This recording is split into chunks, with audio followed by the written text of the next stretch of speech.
All right, we're live. Welcome to MG number 289, live stream AD&D, the Drew Baye campaign, session 34. It's been a while, about 4 months, but we are back in the saddle, and I'm going to kick it over to our Dungeon Master, Mr. Drew Baye. Drew, take it away. It has been a while. So when we left off, the party had been trailing the thief sled for months through the north and ended up at the walled town of Frosthaven deep in the winter. And Frosthaven, as they arrived at Frosthaven, they encountered frost trolls attacking a warrior mounted on a moose just outside the town walls. And after a brutal battle that left the party in pretty rough shape, they did manage to overcome the frost trolls, finally kill them, and save the moose, which then became Dane's companion and mount. So he now has his war moose.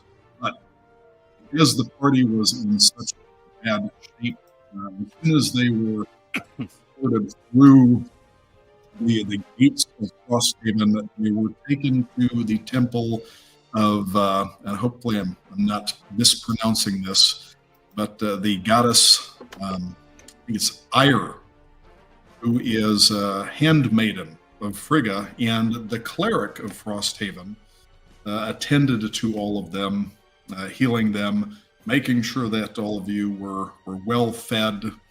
And after several days of just rest and recovery, you have been called before the Jarl. Now, a couple interesting things about this place. The Frosthaven is actually, one of the things you noticed coming inside as they were just kind of half dragging, half carrying some of you stumbled your way to the temple, was that it was actually kind of warm inside. Frosthaven, despite being far north, is actually built around a geothermal spring. Keeps the town center relatively free of snow and ice year-round. Also, constant supply of fresh water, and this has made it a popular trading post. And so there is a hall that is built over the spring, where a lot of the locals gather to feast. A lot of the trading takes place under the roof.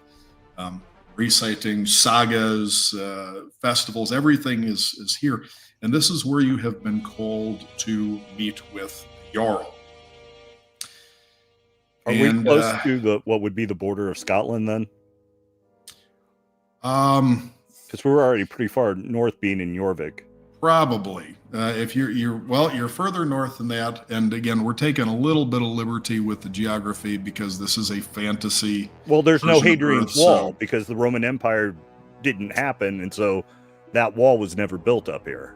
Yes, as there's no such thing as the Roman Empire because everything down in that part of the world is basically just undead at this point. Nobody goes that way because something happened a few thousand years ago, and the entire everything down in that part of the world it's no man's land. Monsters and undead. You guys want to head that way? That's always an option, but it's just a place people don't go as of right now. So yeah, the Romans never came up and did. That never happened in this alternate fantasy version of the history. Okay. So we at Reykjavik or something then? What would be like real life Reykjavik? Sort of. Basically, just imagine that they ran out of room in hell, sort of. So I get that quote. That's where they're. Yeah, that's where they all are now. That's where the undead are. So the Jarl comes out, escorted by bunch of young, beautiful, silver-haired women in armor and white fur cloaks, and he also has this large white fur cloak. And he is introduced as, get find my notes here, Jarl Ragnvald Whitefur. Fittingly, he's got the white fur thing. So he explains that while they have had problems with the frost trolls, and this has been increasingly problematic for them because it has caused some issues with trade, that something far worse has happened. And seeing how you handled those frost trolls, they hope that you might be able to help them with this as well. For a long time, they have been regularly trading with another settlement about 2 days' ride to the north, Stormwatch. And there had not been any caravans, no farmers, no travelers from Stormwatch for over a moon. And about 2 weeks ago, they had sent 2 caravans up there, and none returned. 1 week ago, they sent the Jarl's son and 20 of their best warriors, and they did not return. And they sent several scouts, and only one of the scouts returned. And he returned half frozen and absolutely terrified out of his wits, and had a pretty grim tale to tell. Finding my notes on this here. So he is called to come forth and to tell you what he saw when he was at Stormwatch. He said that the gates stood open, yet no sounds came from within. The snow fell in unnatural silence. Not a bird, not a wolf, not a whisper, not even the wind through the trees. I got closer to the gate, and as I peered in, I saw the city streets were filled with standing corpses, unmoving, upright, as if waiting for something. Stiffs. And from the tower of Thor's temple, I saw a black figure, wolf-like, perched on the roof. And behind him, another, larger, half in the shadow, and their eyes burned blue like stars. I fled when one raised its snout and began sniffing the air and looked towards me. And I did not stop running until I collapsed at the gates here. I saw no sign of our warriors, no sign of any living thing, nothing but death.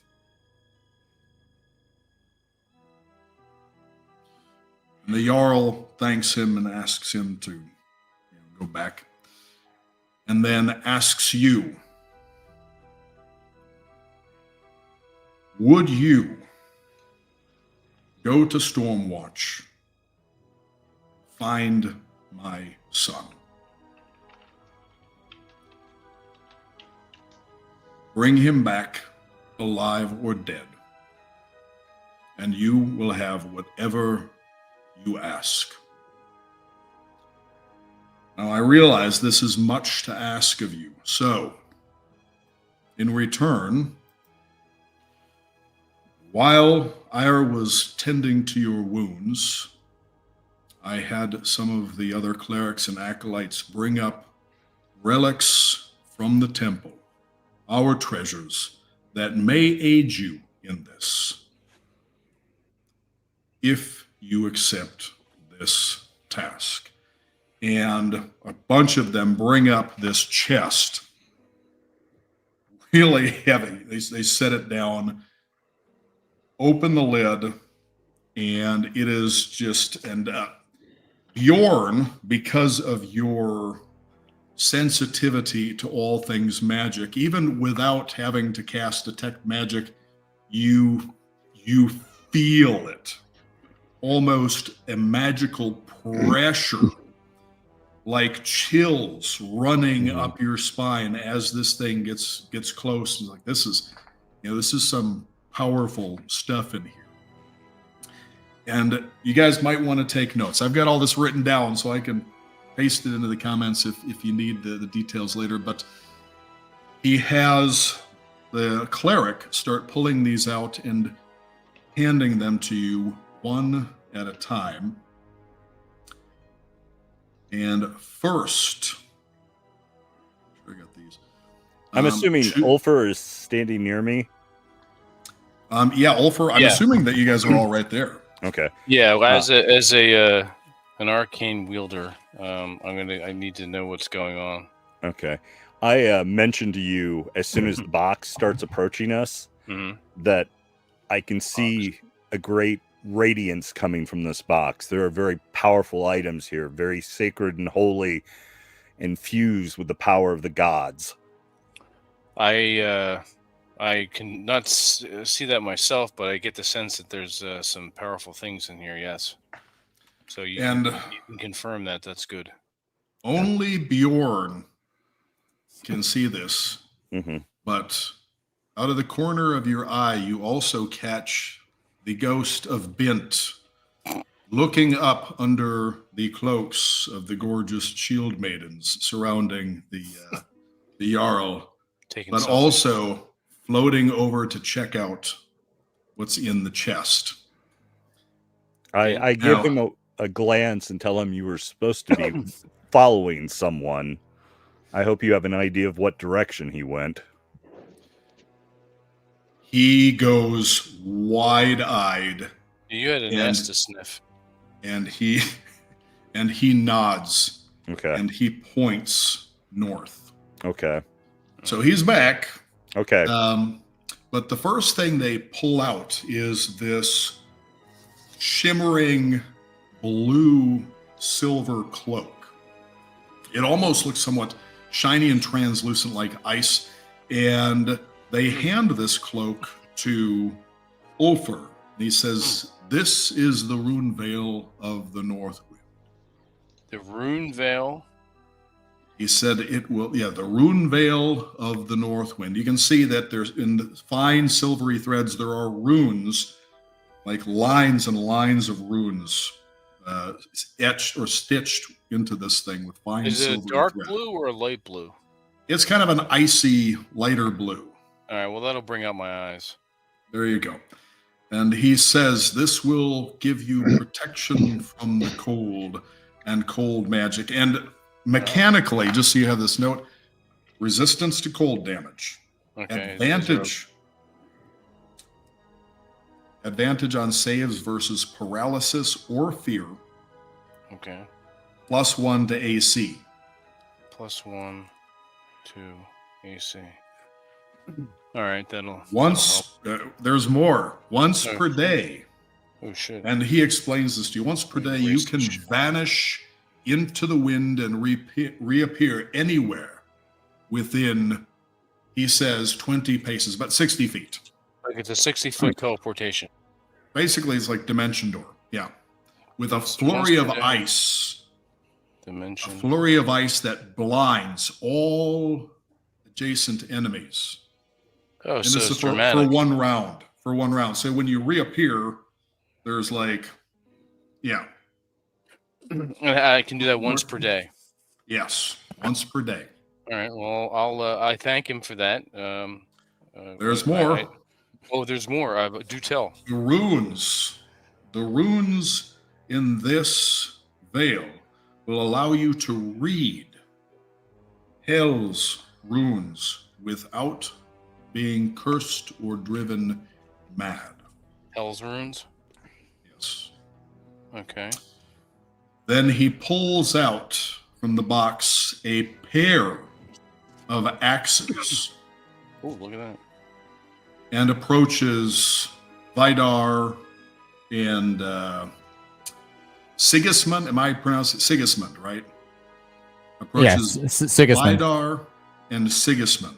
Yeah, And Sigismund. as he approaches holding these axes, these are like sizable axes, big, but he seems to be holding them as if they are practically weightless. You notice that in the, and this is like really polished, there are runes etched into the blades and all sorts of, intricate details and patterns. And when the light bounces off of these, you can see in one of them, it almost looks like you are looking into flames, and with the other, almost as though you are looking through a window into a blizzard. And he hands one to you, Frostfang, he says, Frostfang, and Nice. the other to Vidar, Fireheart. Twin axes forged from dwarf steel and consecrated in the shrine of Uller. Now, mechanically, they're +2 battle axes. Frostfang on a critical hit. Now, of course, he's explaining this in more, Norse flowery speak, but mechanically, on a critical hit, Frostfang will slow the enemy for 1d4 rounds, and they have to make a save versus spells to resist that. Fireheart, once per day, can be caused to burst into flame for 3 rounds, and each time you hit during those 3 rounds, it will do 1d6 fire damage per hit. And if you hit a troll or undead, it will ignite them, preventing regeneration. Now, when wielded together, not by one person, but when the two of you are fighting, within eyesight of each other, you are immune to Hell's aura of despair. We'll just say fear and other psychological magical effects, and get a +2 to morale checks. And then another acolyte goes into the chest and brings up this cloth and starts unfolding it. And pulls out this silver, it's like a leather cord threaded through with silver and stitched with runes. And at the very end of it, it has this little, like a charm on it that looks like Thor's hammer. And he brings this to Bjorn and says, "This is the Thunderbrand knot. You will wrap this around your hammer's neck." So basically, it's another handle wrapping for this. Okay. And this will increase the damage of the hammer. Right? And make sure you write this down. Instead of being a +1 hammer, Okay. now it's a +3 hammer. All right. Hit Nice. and to damage. And I know you've been waiting for this. More damage to the hammer. And plus an additional +2. Holy shit. +3 and an additional +2. +5. You guys are going to need it. Yeah. So to hit and damage versus giants, That's a undead, and It's a goddamn hit.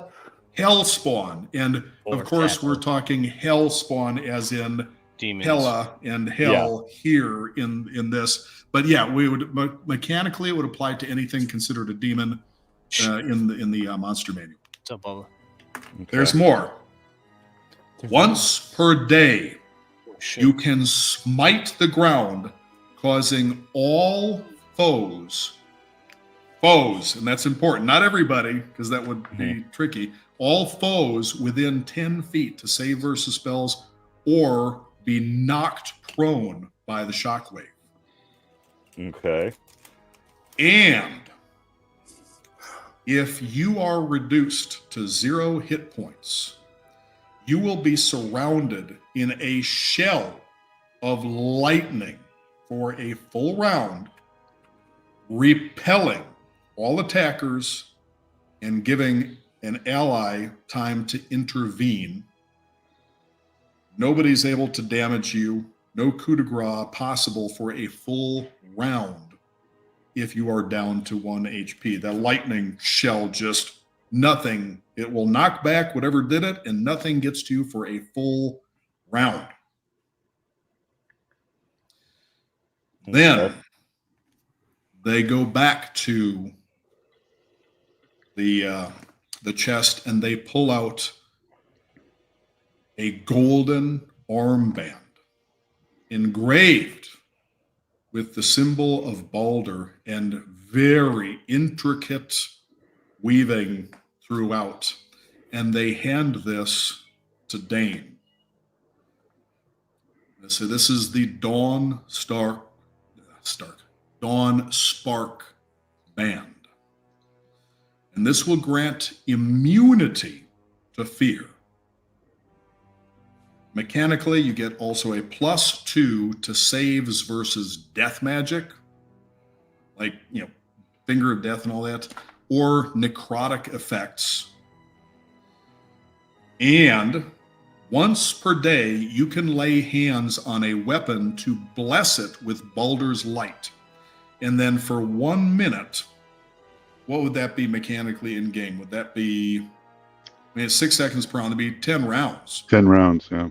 Mhm. It glows like daylight and deals 1d8 radiant damage to undead and hellspawn. So whatever the weapon's damage does, it will also deal 1d8 radiant damage to undead and hellspawn. And if you fall in battle, the armband will burst. This is a one-time thing if you fall in battle, casting heal to full hit points. So this is a one-time thing if it happens, but if you fall, basically you don't die. And you right back to full HP, which of course you don't want to happen, but if it does, hey, better than the alternative. And then It's a get out of jail free card. yeah, basically. So try not to die, but if it happens, Does that also protect him from like power word kill and stuff like that as well? yeah, power word kill. Cool. Because power word kill is so it's basically death magic.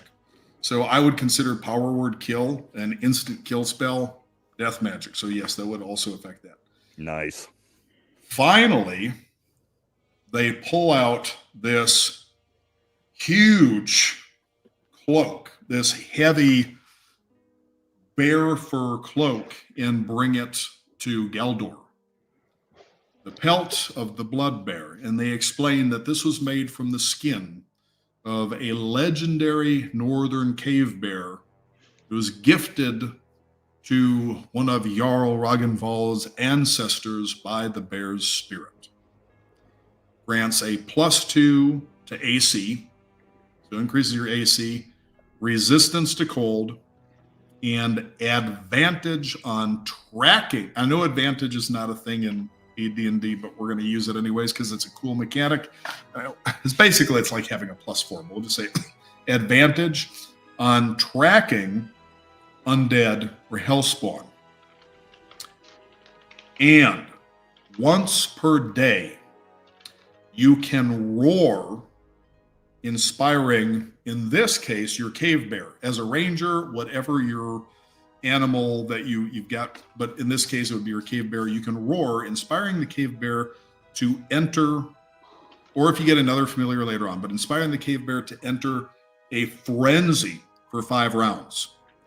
And it gains +2 to hit and +2 to damage during those rounds. It is immune to fear. It can smash through magical barriers, just like the knock spell. And if the bear is reduced to 0 hit points while it is raging, it doesn't die immediately. Instead, it fights for 1 more round before collapsing.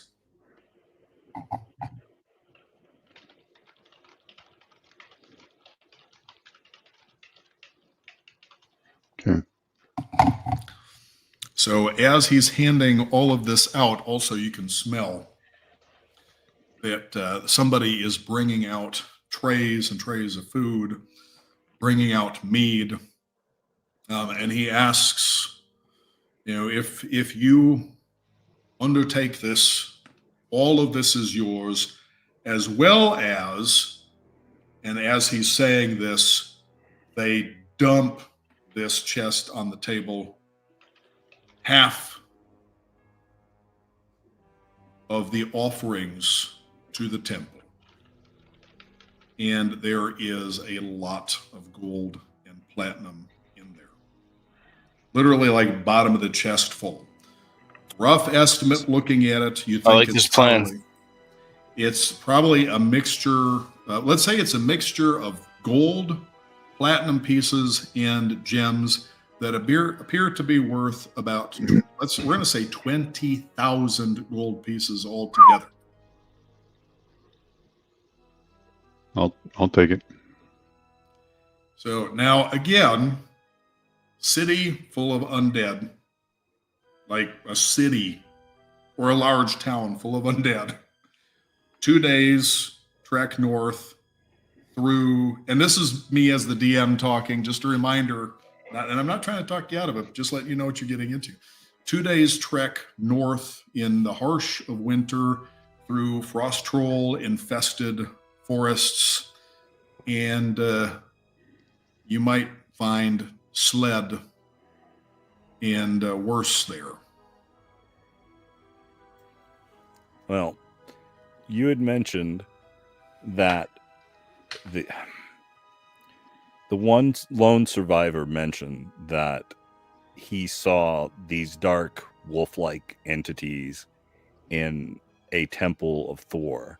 Yes, That he's means- still sitting there, so he's sitting next to the Jarl. So if you, a temple of Thor within 2 days of here has been desecrated.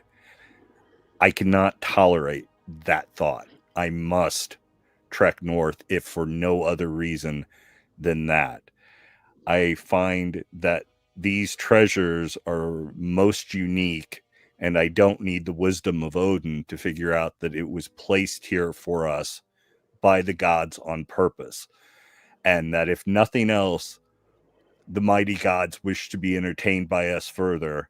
And so I feel that it is our destiny, that the fates have woven for us, that we accept these gifts and make the trek north. And I'm reciting all this in, very formal, clerical, serious type terms. And so I feel I have no other option but to accept this quest and go. Whether my companions wish to join me or not, I would not, try to compel them to, but trust in their own wisdom that the gods want us to do this, and that we Well, I'm going. Yeah. I don't doubt that Ulfr has my back, but I also look to a certain cleric of Balder to see if his thinking is similar to my own. It's Paladin of Balder. I'm sorry, I meant and the Paladin. bracer matches my codpiece perfectly. it just happens to be the same golden hue. So, Nice. This is a no-brainer for me. Yeah. Vidar tells the group, as he was healing, he had a fever dream, and the gods came to him saying that this was his destiny. Something like this is going to happen, and he needs to go there to fulfill some prophecy they saw in a fever dream. As you are discussing this and maidens are starting to bring out food, there's a hush in the crowd, and some of the people start to move aside, making way. And this just old crone starts slowly kind of hobbling towards you. She's got this sort of gnarled cane. And as she approaches, you can see she's got like no pupils, just milky white eyes. And she just kind of glances over, slowly looks over all of you. And then she just says, this is them. And she looks at the Jarl. It is them. As Damn right. runes predicted. I told you to wait. I told you to wait. Now they are here. And hopefully your son is still alive. You were brought here by the gods. And you will cleanse this evil. But some of you will die. It's a normal Wednesday. She grabs a piece of meat off of one of the trays as one of the girls passes and just starts gnawing on it and turns and hobbles away. And the Jarl just kind of glares after her but doesn't say anything. I turn to my party and say, I got a new coat. Let's go. Yeah. Yeah, I'm digging this new icy cloak. He looks over to Ulfr though and says, "My mother-in-law." What? the old My mother-in-law. Mother-in-law. Or whatever term they would have had for that back then. So, if you will accept this quest and these gifts, tonight we feast. And tomorrow, if you will set out, I can send with you 10 of our young men. Unfortunately, our best warriors all went with my son and have not returned, and most of the rest have died defending Frosthaven from the trolls. It is all I can spare. Write that shit down. I will say, And you do notice that most of the men around are either very old, and they look like they're battle hardened, but pretty beat up, or they're too young to be of fighting age. A lot of the fighting age men probably been killed from the sounds of it. There are a lot of women though, so you guys can probably have your pick. A lot of lonely women in this far northern town. Fantastic. well, I will take a small portion when we've completed this errand. I will take a small portion of the gold and platinum to use Likewise. toward my temple, but I will not take a great amount. But I will ask this, that the finest diamond that you have in this hoard be delivered to the Temple of Odin in Jorvik, and the gods will be watching that this is done, and great evil will befall any man who betrays anyone on this quest. As far as, you send somebody with the gem and he decides to bugger off with it, he'll be cursed by the gods. But the most AKA flawless, Sled. perfect, the most flawless, perfect diamond, but only once we have made this area safe. I don't want to risk losing it. But the most perfect diamond that you have will be delivered to Jorvik, to the Temple of Odin, as thanks and offering. The Jarl says it will be done. Okay. In Yeah, I'll fact, and take he my- motions to the acolytes, I want you to set it aside. Find it, set it aside now. But beyond that, I don't want any great portion of your wealth. You will need it for your people and to hire more men in your service, more warriors to come and earn their gold rings from you to serve you. So I would rather you put it to good use. I think that's what Thor would ask of me.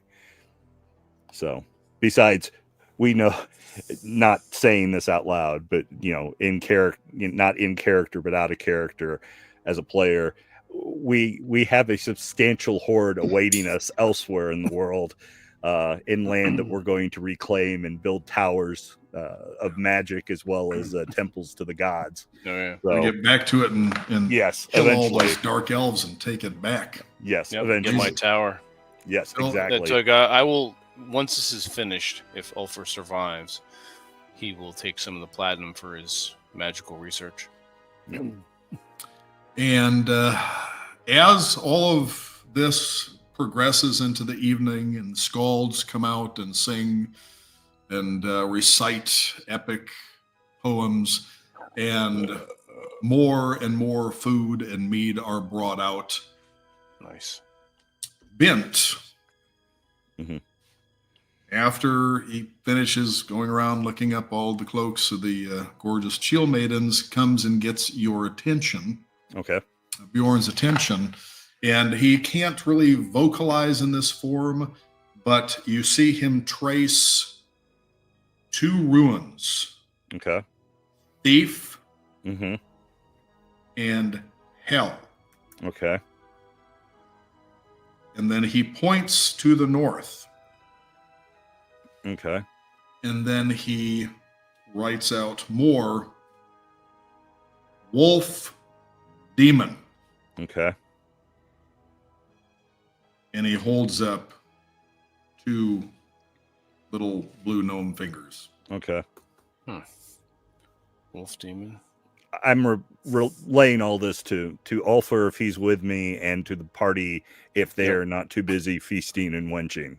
Yeah, we're pretty much sitting side by side. Okay. Oh, yeah. I'm As- one of these wolf demons.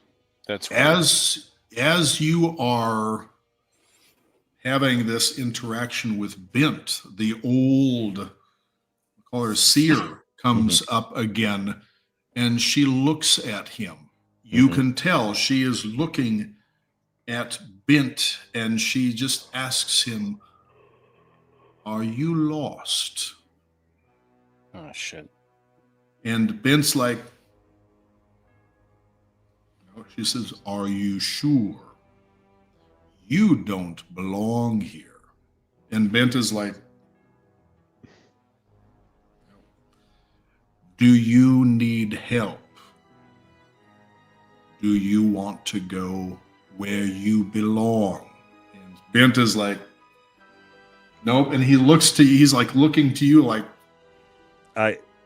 I try to address her. Old woman, respectfully. Our companion still has service to us. He did something that offended Odin, and so for now he serves Dumbass. with us until his debt to the Allfather is paid. "Ah." She says, "That explains it."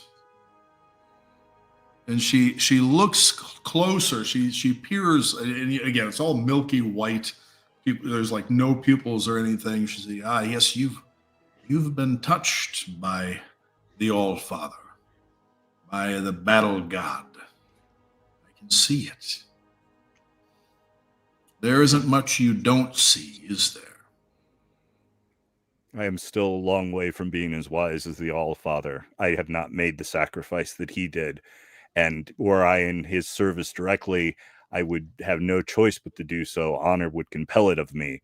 But I long ago chose to serve his son, Thor, Odin's son, and I serve him well to the best of my ability, and I still honor that commitment. And so until Thor is done with me, and Thor calls me into his hall or curses me because I've not been worthy, I do what honor and duty demand of me.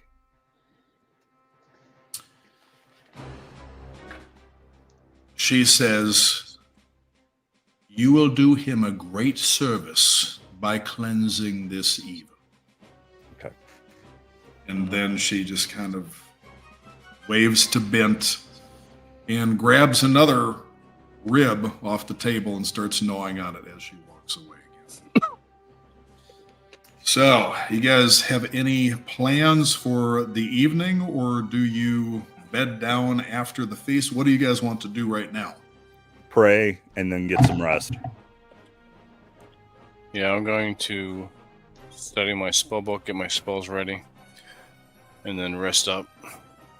Finish eating, of course, and drinking a little bit within moderation, and then I'm going to learn spells and rest. There are a bunch of shield maidens that seem desperate to get the attention of all of you, particularly Dane, with the cod piece. holy fuck. Okay. Nat 20. That's a good holy fuck. Mm-hmm. They're not letting you leave, Dane. They're just not. So you guys may not get terribly restful sleep this evening. That's all right. But Remember the scene in Enter the Dragon when the women are brought into the room and the one actor's like, well, which one do you want? And John Saxon's character, of course, wanted the woman that brought them in, but the other actor is like, all of them. Dane is all of them right now. Also, Bjorn, you notice as everybody is retiring for the evening later that Bent is sneaking past following Dane in his entourage. Oh, I'm Lincoln Dane. chair. I'm acting as Yes. Dane's wingman, so I'm going to get Bent, and I'm going to redirect Bent to the old crone and see if he can go get some romance going there. You stop it. Hey, I'm doing a public service here, so I don't want to Um, offend the our generous hosts. And you wind up having a bunch of sire a few young ones. Again, public service. Exactly. The I'm gonna say town needs to be Dane's replenished. bastards could become legendary heroes in a future game. The Right. town needs Dangerous. warriors. Yeah. Yeah, it becomes Precisely. Stainsburg. Right. If everybody dies, we jump 20 years into the future, and all of your offspring take over where you guys left off. Exactly. That'd be I'm, funny. That'd be- I'm yeah. helping the wenches form a line for Dane, and I'm managing his output. Is that a good word? You're getting a cold cloth and wiping them down. Yeah, I'm helping That's. managing. I'm hearing getting Dane's leftovers is what I'm I'm hearing. just. Yeah. No, I'm not interested in that. Now, everybody Oh, fuck. gets a +1 to all saving throws for the full next day. Constitution. Just the morale has been raised.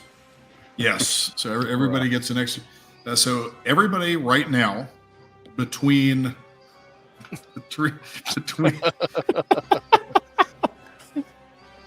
between the healing from the cleric and the feasting and the attention of the town's beautiful women, is now at full health, full morale, +1 to all saving throws for the next 24 hours, starting in the morning when they wake up.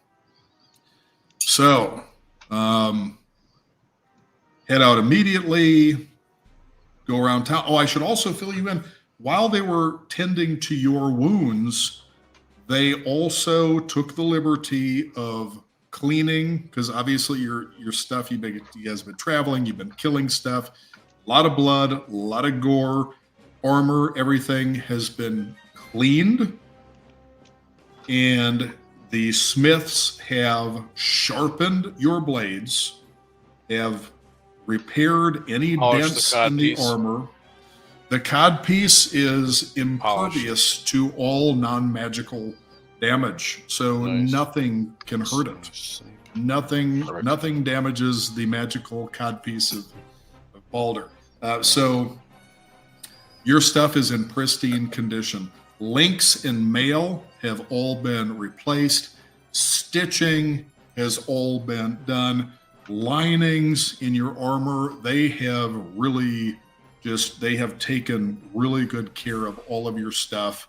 Everything is there. Nothing was pilfered either. It's all right where you guys left it. And your stuff is in really, really good condition now. So it's just absolutely Excellent. pristine. Even smells nice. It smells like Perfume. whatever they were doing. Ladies. Yes, like berries and flowers and spices. So The cod piece is lavender The, perfumed. the cod piece has the Axe body spray. That's right. the Literally. Yeah, also Drew. the moose, the moose has and the bear have been taken care of, and the barding, all the leather armor on the bear. It's Geldor's, the ranger's familiar, is a trained cave bear. It is literally covered in spiked leather barding or armor. So he basically rides a big leather bear. Fantastic. Yeah. And Galdor, I have we talked about this before, and I'm going to do this. I will be memorizing the first level magic user spell Enlarge, and because of my Yes. because of my my experience level, I'm 10th. I can enlarge your cave bear by 200%. Good lord. Good. Yes. So Holy shit. also I can It's a memorize cocaine that bear. exactly. I Yes. can memorize that twice, and also enlarge your moose. Oh shit. A Yep. giant moose and a A giant, giant moose cave and a giant bear. bear. So I'm going to do that. So that we're doing that. That's Yeah, definitely no, on the that's- list. So bring I it have this- on, wolf demons. I have Okay, this now- weird mashup of the Immigrant Song by Led Zeppelin and like the Godzilla theme, like merging want- in my head. I want the bear riding on the moose There you go. in the battle. Right. And you're on his shoulders. Yeah. That could, with enough enlarged spells, that could happen. And then the bear's Uh, gonna hurl me at the enemy. That's Hey, right. Drew, Just I gonna had a blazing- question about the axes. Absolutely. Are the barbs able to wield them with a shield at the same time? Because both the bards were equipped with shields. Each of them received one of the axes. So there's 2 axes. Each of them received 1. Yeah. So yes, you can wield these one-handed with the Yeah, shield. you These said would they be were like super lightweight. yeah. So they're big axes. If you can imagine, what am I looking around? I have an axe here, but it's not like a hatchet. We got a fire pit in the backyard, so it's not like It's not like a hand axe. this. No, it's not like a hand axe. Imagine if the handle was about twice as long, Okay, a one-handed this. battle axe. and then it was just a huge. Well, you guys remember the game God of War with the Yeah, yeah, Kratos, the the last Leviathan. one where he had Yeah. So they're like the yeah. Leviathan axes. Gotcha. yeah, like the one that he had in the last game. So basically, it's not a little hand axe. It's not like a full size whole arm, but it is a long handled battle axe. So you've got some reach. And the thing that you notice picking this up is that it looks like it would be really heavy, but when you pick it up and you give it some swings, it doesn't. It feels like it's way too light. It almost feels like it just would not. It almost like feather light. But when you tap it, the back of the axe on the table, it is a hard impact. So it's almost like it is magically lightened. So when you strike with it, it still hits with the same impact that an axe of that size would, but swinging it feels almost effortless. Like you could do it all day and not tire even a little bit. When you pick up the Frost Fang, the handle is cool and you almost get a little bit of a tingle, like a chill. When you pick up Fireheart, it feels slightly warm and you feel like you're warming just a little bit, not like you're uncomfortably hot, but you're like you just stepped into a nice sunny beach or something. It feels like standing in warm sunlight when you pick that up. So you feel something when you pick these axes up. But they're. What is a battle axe for damage? Is that 1d8 on D6? both. 1d8. Okay. Yeah, for both sets. So small and medium's a 1d8 and large is 1d8. Okay. So yeah, +2 with, of course, the other abilities that those have. The animals have been fed, and they have also packed additional feed for the moose, for the bear, all sorts of elk that they have. And they have also provided all of you with 5 days worth of provisions. So probably it's a 2-day journey there, 2 days max, it's 4 days. So you have enough to get there and enough food for a day and get back. So is there anything else that you want in the town before you go? And I've got some notes about the other things that are here. You have an archive, the Icebound archive you've got that, which houses, some scrolls, books, sources of history on the area, and the cleric also manages that Ira. There, of course, you guys are in the hall that is built over the spring. There is a shrine, temple where hunters, rangers, scouts can pray for safe passage and unerring aim. And there's offerings of. Are there any magic users in town? Are there any? There are no other magic users, just the clerics and the seers in this particular town. Sigismund looks at the group and is like, "Hey, if we're going on this might be a suicide mission, but shouldn't we bring some potions, some healing potions? Look for that kind of stuff." If the let's see how much. Let's go and see what the they have at what the cleric can give you. Actually, you know what? Let's get a couple more dice. At least one. So six. That worked out. 6 healing. There's 6 of you. So hit 6 healing potions. So and take let's. One. And you know what? And I'm going to roll 6 dice. And on a 1 or 2, these will be regular. On a 3 or 4, extra. They will be greater. And then on a 5 or 6, where the fuck is my? I should have. Well, I'll roll these and I'll roll it again. I thought I had 5 of these. Anyways, or 6. What the fuck is it? It's regular healing, greater healing. It's extra. It's just regular healing and extra healing. Extra healing, yeah. That's just it. Because I do have. Wasn't there a third one? No. That was like 3d6 critical healing or something. Maybe There's cure wounds, greater cure wounds, and cure critical wounds. Yeah. All right, let's do it this way. Potions are just regular potion and extra potion of healing and a potion of extra healing. Odd, it's regular. Even, it's extra. So you get 1, 2. So there's 3 regular and there's 3 extra. Right. So that worked out. So you get just in case people get a little bit messed up.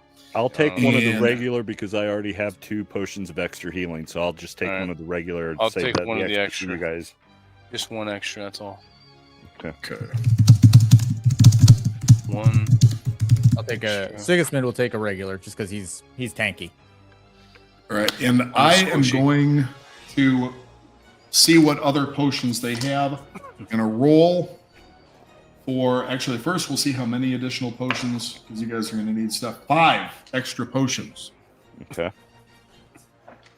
Of what? So the first one is Elixir of Ironhide, and I'm gonna. Sounds cool. Jesus Christ! Right, I'm gonna copy and paste these into the group chat so you guys have these. So this is +4 armor class for an hour. Skin becomes tough and gray. What's that? I'll take that. 6. 1 elixir. Okay. Of Ironhide. Flask of the Seer's Breath. Jesus Christ. Okay. This is interesting. Gain clairvoyance or clairaudience once in the next hour. That sounds like a me type spell, I'm guessing, or potion. So I guess I'll take that. Yeah, unless it ends up serving someone else better. Ooh. Elixir of the Frostwalker. Walk on snow and ice without slipping or leaving tracks for 1 hour. That'd be good for the ranger. Actually. Ranger. Yep. And 2 more, and then I'm gonna piss. Let's see. We don't want a flask of that, Drew. Elixir of piss. Flask of Bear's Endurance. +4 Constitution for an hour. HP increases retroactively, but lost when the potion ends. Give that to Dane. Yeah. So It turned into a fucking There's bar. that. And then, or I could even enlarge Dane. So you guys are going to I be could have pretty well used set. that last night. Enlarge. Yeah, right? Just a cod piece. And Tincture of Ice Veins. Resistance to cold damage for 1d4 hours. And I'll be back in about AJ should take that. Sigismund should take that. Yeah, because you're like, just like first. I need him to. He was putting that in the chat, right? There. Tincture of 1d4 Ice hours. Veins. Resistance to cold damage for 1d4 hours. So I'm taking the elixir of Frostwalker. You're taking the Frostwalker. Dane's taking the Bear's Endurance. I've got the Ironhide. Nice. And Sigismund's getting the ice Bjorn veins. has the Seer's Breath.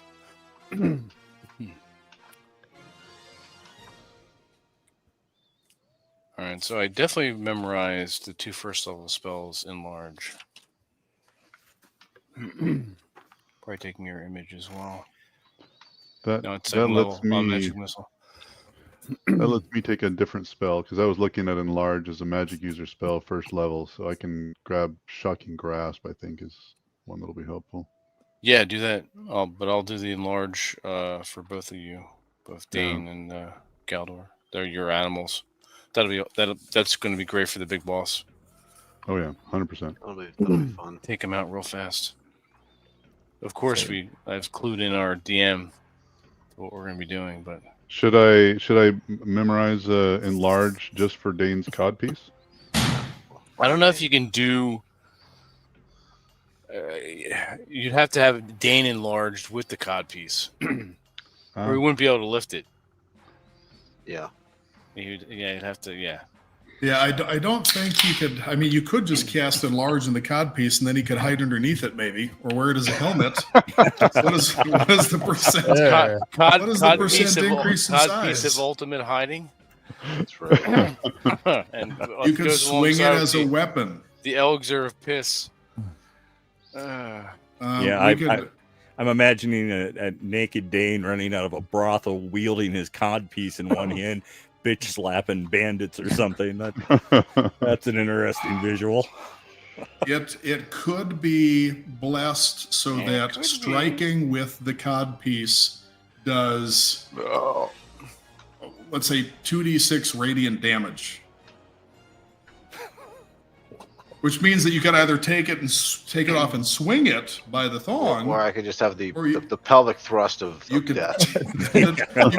teabag the enemies to That's cause it. Pelvic 2d6 thrust of radiant- ultimate. The teabag of annihilation. The There you teabag. go. Hey, that'll get you banned on Activision's servers. That's now. okay. I'll Right. take it. Yeah, will. Hold on a second. Pelvic thrust of gonna roll a ultimate percentage. impalement. I'm gonna roll a percentage dice just because I really like that. I think it'd be fucking hilarious. We're all blinded. All right, and now I'm gonna roll a Doesn't work d4, quite the way we thought it would be. and whatever we get on this d4 is the number of d6 points of radiant damage that you can do with the codpiece when you strike something with it once per day. Jesus Christ, 3. So I have a 3d6 damage. codpiece of Codpiece. radiance. Jesus Christ. because it's funny. Does that take out a lot of undead? I'm gonna be like So- Oh, man. Randy Savage when he would like do a leg drop, an atomic do that bomb. th- only the it's like an thing- yeah, atomic do that thing. teabag. Right. All I can think of is that episode of The Simpsons where it's the glove slap and Homer's just walking around just slapping everybody. Oh man. So That's once per day, While you're on the if you are enlarged bear. able to strike an enemy with the codpiece, either by leaping at them or That's an impalement that's going to be in elixir of Vaseline. Does it come with that? Right. that would be the oil of slipperiness. Or the slipperiness? But yeah, you guys, so it's 3d6 radiant damage. Reach So around damage. there's gonna be a lot of, but it's once a day. We don't want to make it Serious reach overpowered. around damage. Gosh damn it. You run into Holy a shit. Draugr and you just teabag it. Oh, Oh fuck! that These one, are the that kind was of good. magical items that they should be including in the new edition of D&D. Reach around damage. No, not reach around damage. No, they would include that. That's inclusive. I now. think that's Oh, I think it's man. part of the That's definitely a Leave- DEI. That's definitely a DEI magic item. The phallus of Vecna. Oh no. Of ultimate Yeah, endowment. All right, let's continue. all right. Let's see. Yeah, let's get. So, anything else you guys Oh, want to man. do in Frosthaven before you head north through the woods to Stormwatch? Now, Stormwatch. That's from the discussions that you have gathered, from the information that you got, basically it's a straight shot. There is a road that goes through the woods that is wide enough for a horse and wagon, and it is the road is well maintained, or it was, and paved. But the woods, again, they've had issues with the frost trolls. Anytime that they've sent caravans coming or going, they've always had to have guards with them. And because it's a 2-day journey from here, from Frosthaven to Stormwatch, about halfway, because there are so many people that are going and just stopping halfway. I have a question, if you don't mind. Because of the geothermal activity in the area, I'm assuming that the roads immediately outside the perimeter of the town are wet but no snow. So Frosthaven is good sized. Yeah. Inside of Frosthaven, they have basically built the walls of Frosthaven to contain the area where the geothermal spring that's right in the middle of town is. Everybody just kind of gathered where that was warmest, and so they built the walls around that. So everything, basically, people are going to want to have that within their walls where it's going to be. Well, I mean, do we need a snowplow? It's going to be snowy when you get out. It's been snowing since you guys got here. As far as like our travel time. You know what? Let me take a. Can we get some sleds or some shit?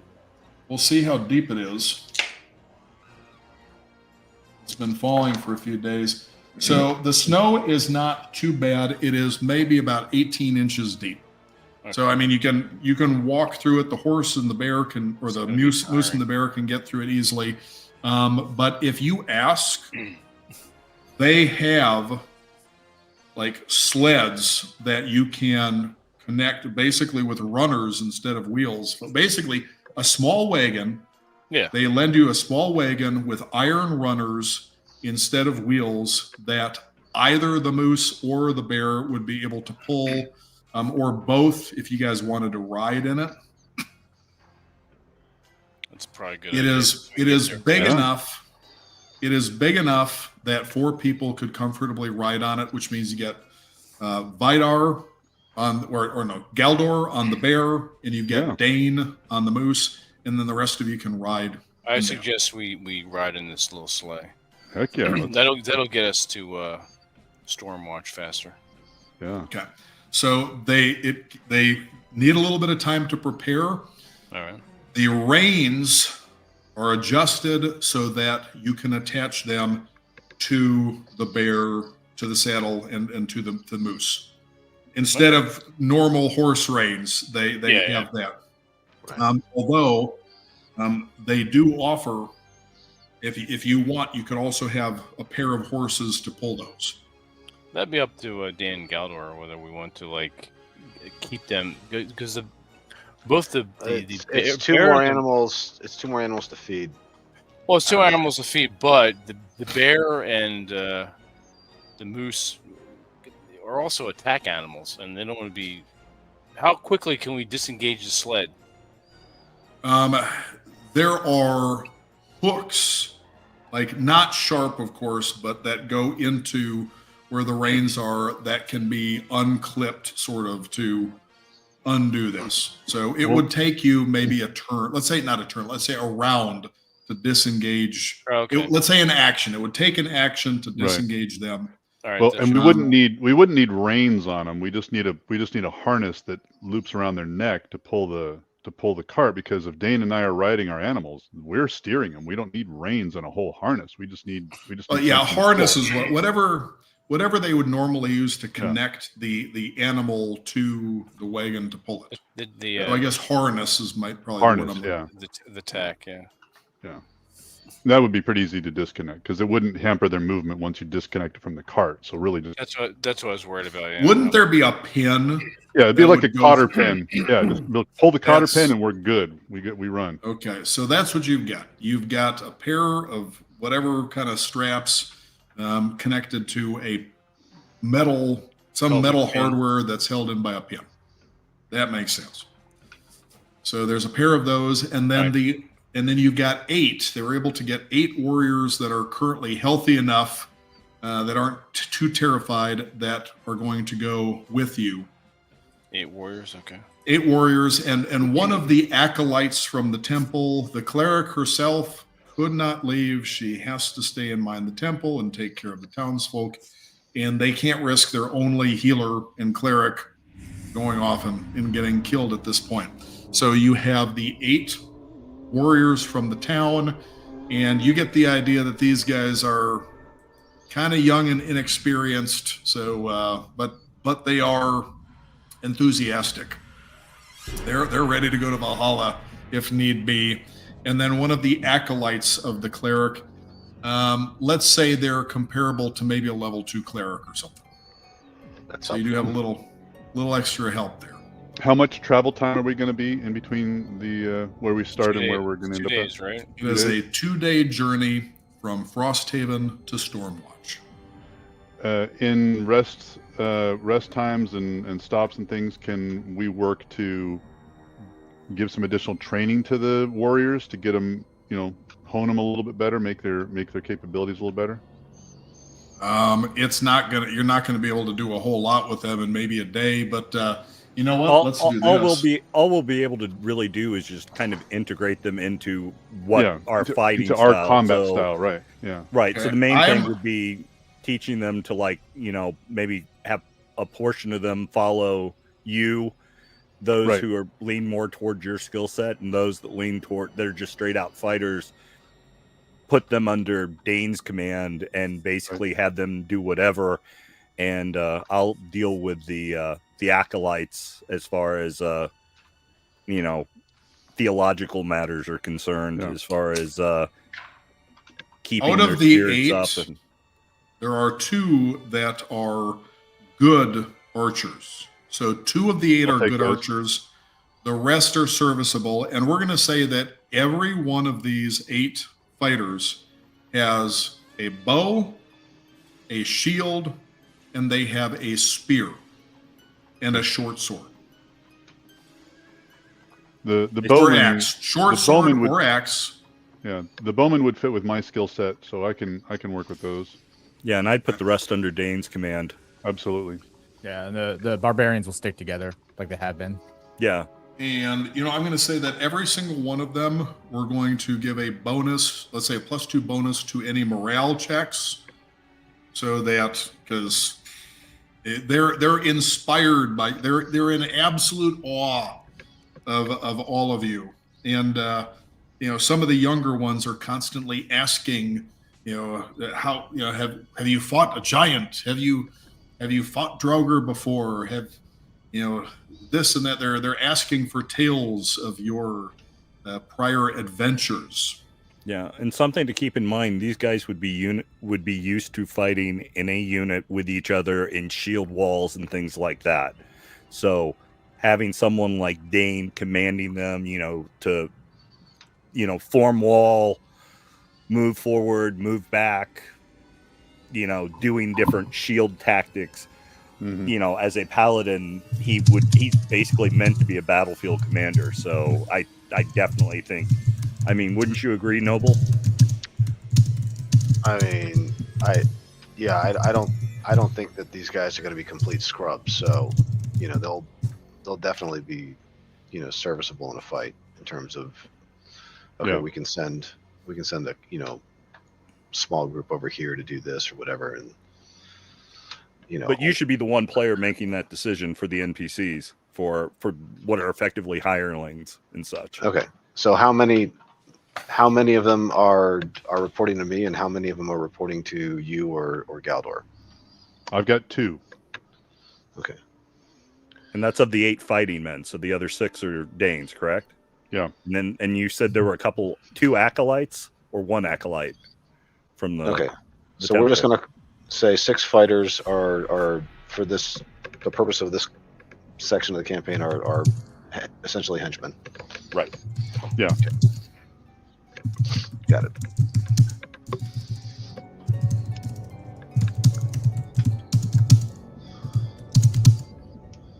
I'm going to give them rude and inappropriate nicknames.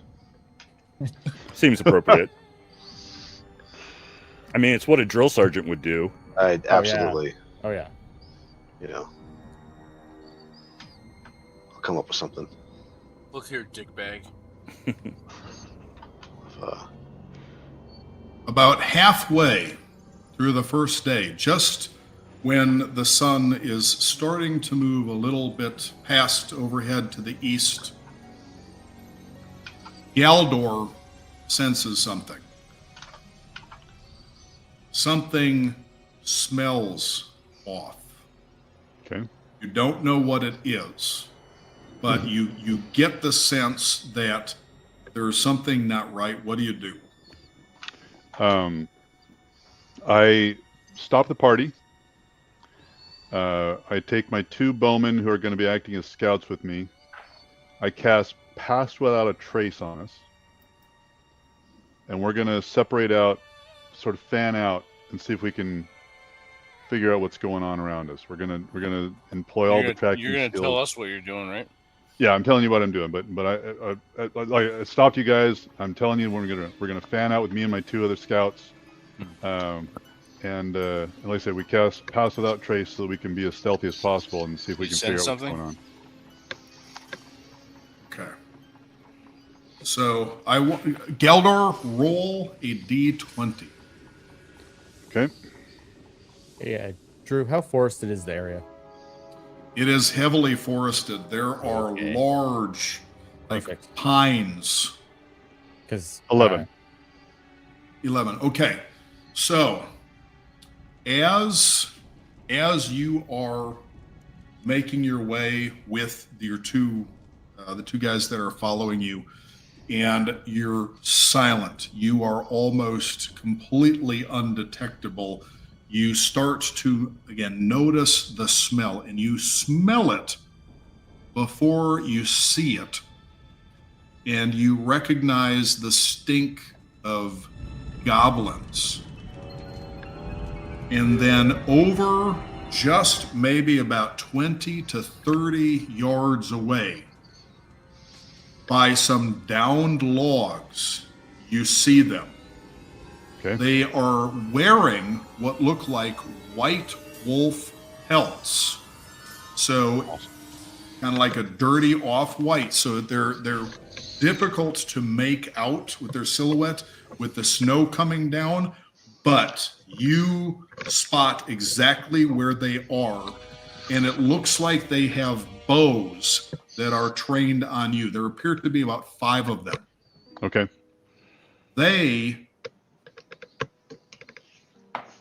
Do they see me?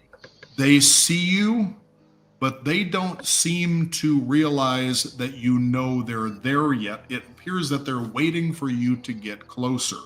Okay. All right. I will drop down right there onto one knee. Tell one of my scouts to go back and warn the rest of the party of what we're facing right here. And I'm gonna limber up my longbow and get ready. But I'm not gonna shoot or do anything yet. I'm just sort of kneeling down in the middle of the trail, getting ready for something. Okay. I'm gonna wait for the rest of the party to catch up to me a little bit before I start throwing down. Okay.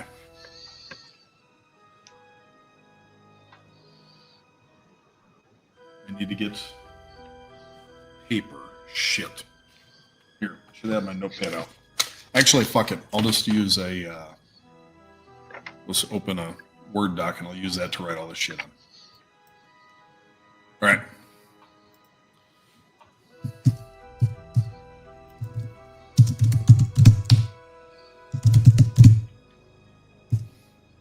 me a second here.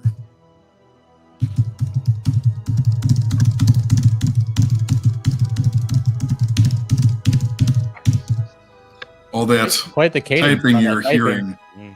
That is me making a list of all of the goblins that you haven't seen yet. But Galdor can tell something is out there more than what he sees by the smell. He is that sensitive to it. Goblins are definitely upwind of you. So there is that. If they hadn't been, then it might have been a little different. So Okay. you can make out about 5 of them all lying flat in and amongst these downed logs, and it looks like they've got their bows trained in your general direction, but they haven't. They're trying to be as still as possible. Now that you see them, that you know where they are, you can just barely make out their breath condensing as it's coming out in the cold. Okay. But with the snow coming down, it's tough. But you can see it. Drew, I have a quick question. We have to meta game this real fast. Okay. My staff of power was being recharged by the magic user. I forget his name. Back in Oh the town. shit, Scargrim. Scargrim. Not Scargrim, it's Snorri. Snoring. Did he finish doing that? I assume he did, or did he not? Do you remember what happened to him?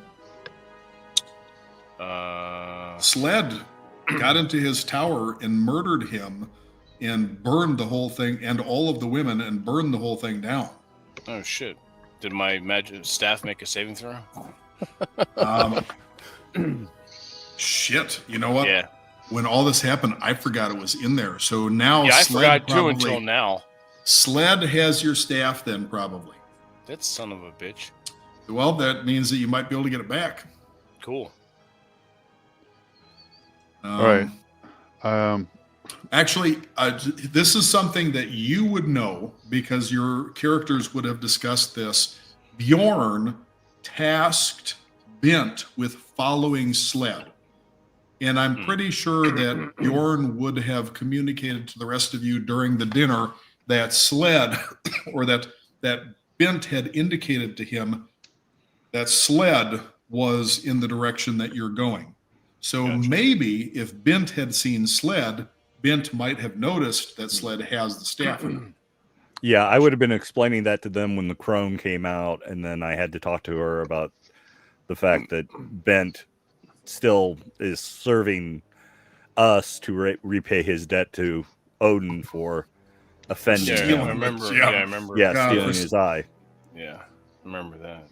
He is permanently, or not permanently, but he is bound in service to you until he has paid his debt. So do you wish to ask Bent through Bjorn? Because you can't see or hear Bent. You can't sense him at all, but Bjorn can. But Bent can see and hear everything. Yeah, so if you were disturbed that we couldn't find your staff in the ashes of the hut, I would have probably asked Bent, you didn't by chance in following Sled see, that, or can you perceive his staff somewhere in the ashes or something? And then if Bent caught a glimpse of it, he would have relayed it to me to relay to Ulfr. Bent does say that he relates to you that, Sled, with basically just writing in runes, Sled, staff. Okay. I tell Ulfr that I don't know what baseball is, but if we should find Sled, I think you should use your staff to stick it up his rear end and use it turn him into a popsicle. But anyway, yeah. So I let Ulfr know. What does the staff do again? It's a staff of power. Yeah. Okay. Okay, I'm gonna make a note that allows Sled me has to it. do. It gives me a plus. Gives me a +2 to AC, +2 versus saving throws, and a +2 magic item bonus to damage, plus a variety of powers. Yeah. Still have my wand of fire though. Yeah. Okay. So good. as to whether or not it's been recharged, we don't know yet, but we'll hopefully find that out when we recover. Just the another staff. reason to pick the shit out of Sled. I mean, not Yep. that we need another reason, but now we have even more impetus. Not that we need another one, but God, we always seem to find another one. Just keep racking them up. He owes me a debt. All All right. So has the scout made it back to us to inform us of The what they've scout encountered? has made it back to you, and as the scout is heading back, because this is not too far from the tree line, as the scout is heading back, one of the goblins looses an arrow at it. Mm-hmm. One of them jumps the gun, and it completely misses the scout. It just flies over his shoulder. So you guys see this arrow pass him before he even gets to you, and just hit the snow. All right. All right. So before the guy can even say anything, you guys realize something As soon is up. as soon as the arrow gets loosed, the first thing I do is cast the second side of my cube of force, which will prevent all non-living matter from coming into contact with me. And my 2 archers are trained to use me as cover when I give them that signal. And I'm now going to loose my arrow that I've had ready to go on one of those 5 that I can see. Your arrow can go out through your cube of force, right? Yes. Just nothing can come in. I'm going so- to recommend that our barbarian friends try to flank the goblins from behind. I'm going to take my company of warriors. I'm going to raise I have a shield, +1 shield, and sort of charge the where we see the goblins are kind of entrenched to get their attention. And I'm pointing to where they are so that that Dane so we knows know where they're at. we know where they're at. We're gonna get their attention, and then I'd like the barbarians because they're gonna be faster and able to get and stealthier to get around back, and hopefully attack them from behind. Yeah, we'll do berserker tactic. Let him charge you, and we'll come in, flank him, pincer him in. Right. And Drew, confirming, were there 2 acolytes from the temple? 1 acolyte from the temple. One acolyte. I asked them if they I'm assuming they primarily know healing type spells and things. Yeah. Let's Yes, try to keep the pretty much, henchmen alive. I Yeah. don't want to burn them on the first don't let day. anybody die. Yeah. I think, and they would have basically just memorized a bunch of their healing spells plus continual light, because always Right. handy to have continual light. I tell them, do what you can to bless our warriors, especially those of your village, and focus on keeping them safe and alive, but do not risk yourself too much. Your God would not ask that of you as to what my God asks of me. So 4 arrows come flying at Geldor, and 3 of them are like dead on, but they just stop mid-air a few feet short of you and just bounce back. And the fourth is wide. The 4th doesn't even hit your cube. It is so far off. But those first 3 were all really, I mean, they had you dialed in. So the force cube was awesome. So you are firing an arrow back now. Yes. All right, make an attack roll. All right. And that's the D20, right? correct. Yes. 13. And 13. And let me check. What are your bonuses? That's I right. get a +2 to hit, I think. You hit. You hit with a 13. Let's see. Holy shit! You'd have a hard time missing these guys. Actually, unfortunately, their AC is not terrible. Give me a second to. Okay, so let me see. Wow.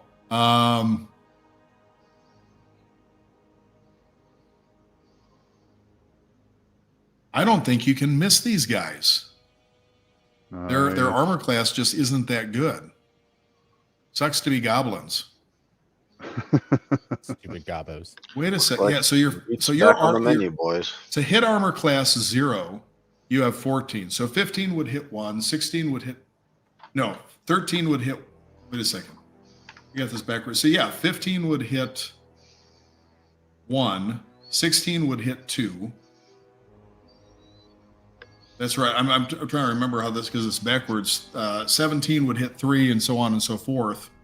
Yeah. Holy shit. Yeah. So basically, I don't think any of you. Wow. Yeah, I'm looking at all of your.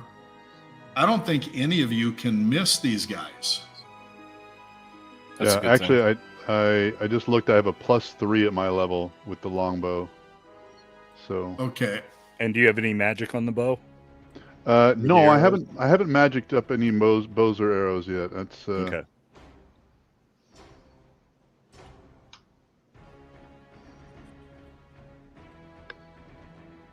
Yeah. Wait a. So, I'm sorry. I'm having a brain fart here. If they're just mechanic stuff, their armor class is 6. So I mean, if you have a 14, you literally can't miss them. 14 to hit 0. Right, 14 because did he effectively on his attack had a 16. yeah, He Yeah, rolled so- he rolled a 13 plus 3 to 16. yeah. So- Actually,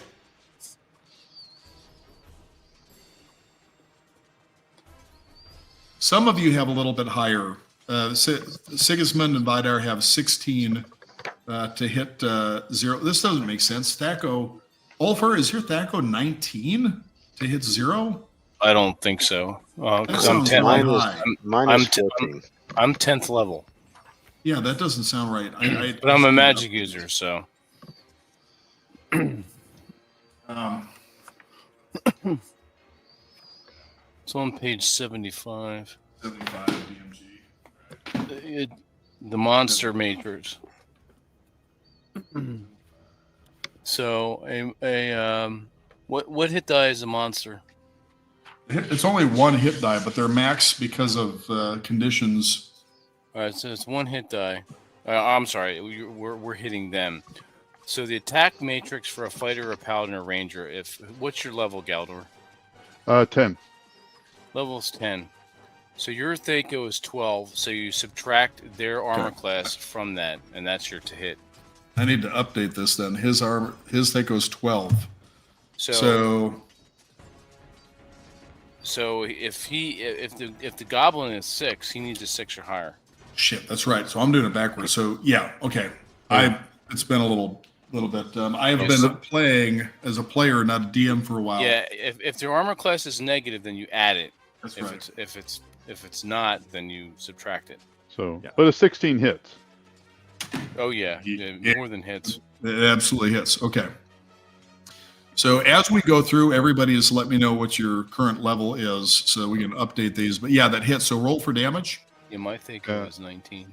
And the damage for a longbow is a D8, right?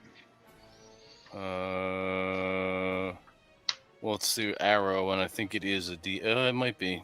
It's either a D8 or a D6. Let me see. I think it Arrow. might be a D6 for small. So, longbow. Yeah.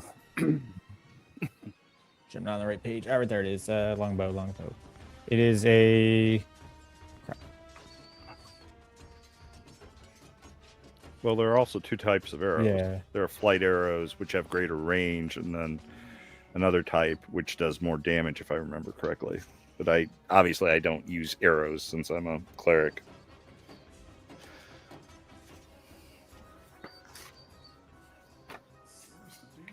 Fire rate. Fire rate is 2. Is that 2 per round? So I get Yeah. 2 shots? Oh, Ranger, solid. yeah. Mhm. Let me roll again for see if I hit another one. Yeah, I rolled a 14 the second time, so that's 2 hits. Oh, here, arrow. So we'd be arrow for the damage. That's a Yeah. 1d6 small, medium, 1d6 1d8. large. Yes. Okay. Yeah. So it is that. all right. That's So 26. D6. Okay. So well, that was crap. I rolled a 1 for the first What's the one and a second one? 5 for the second one. 6 points. 6 points So- on 2 targets. Okay. 6 points on you shot 2 of them, or you shot 1 of them twice. Do I need to shoot more than one of them, or No, Well, you do can I need shoot to- one target more than once, or you can shoot multiple targets. yeah? Yeah. I'll What do you want to do? You can do. I'll either. shoot the same one twice and make sure he dies. Okay. So he is not dead, but he is badly injured by that. And oh shit. The other 4 get up, and they turn and they run. Solid. Can my other scout take a shot at them running? Yeah. You make a roll for them. Okay. I'll let you guys roll for your guys here. Well, that sucked. That was a 2. So that's not gonna do it. Yeah, he misses. He misses. We're gonna say that everybody else that's with you, they're like starting out. We'll say they're just level 1, just to keep it simple. The cleric's a level 2. So these goblins are peeling off. They're running a bit. So everybody else that is heading in that direction, the barbarians, see these 4 goblins taking off, and a 5th one tries to get up, and it starts sort of limping after them. But you can see that it's in really bad shape, and it can't quite keep up. It sounds like it's coughing and hacking up blood, and you can see the white wolf pelt that it's wearing is gradually starting to soak through with blood in 2 spots. Okay. Solid. Well, I'm going to continue the charge, and maybe let one of my enthusiastic henchmen go and finish off the wounded goblin. They can use the XP more than I do. Yeah, I think that's a good idea to get them. Let them bloody the blade a little bit. Yeah, right. Yeah. Get him some battle experience. Exactly. He easily overtakes the goblin. Make an attack roll for him. Rolled a fat 2. I would have sent a couple of your guys. Maybe there's maybe there's another guy. So he is. Oh shit! So he's level 2. So But also they're fleeing, so that means it's their back AC. So that's Yeah. I'd almost say it's probably still not enough. But Yeah, know. 2 is still, or is it say He got 2 a is little still- excited, it's okay. He just shot himself. Little performance anxiety. It happens. He swings and he just manages to graze the goblin without doing any serious damage to him. All right. Do we want to let another henchman attack? Sure. Sure. That sounds good. I'd let them all attack. All right. That's All right. that's And all- have fun. Henchman number 2 rolls a 15. That hits. Full damage for him. All right. What is he? I assume he just has a regular long sword, or did Let's you say 1D. spear? No, just short swords. They've got the shields and they got the short swords or an axe. Say 1d6, whatever he's got. Do a But they've D6. also got the spear slung across their back and a bow in case they need it. Okay. He rolled a 5 on damage. As the goblin is stumbling away, he comes up and he brings his axe in a big overhand arc and just splits the back of this goblin's head, and it collapses into the snow, blood spreading out and steaming in the cold as these snowflakes fall onto it. There's melting into this spreading pool of blood. And suddenly, the forest just bursts with noise, and there is screeching and panicked goblin cursing, and you see maybe another 20 or so goblins start just getting out from behind these trees, and all of them are booking it in the same direction that the others went. So it looks like you've got about 24 more goblins other than the one you've killed, and they are all now fleeing from the party. That's experience points, man. Yep. Well, the good news is this gives me nicknames for my first 2 henchmen. There you go. So we have Scalps and Klutz. Broken arrow.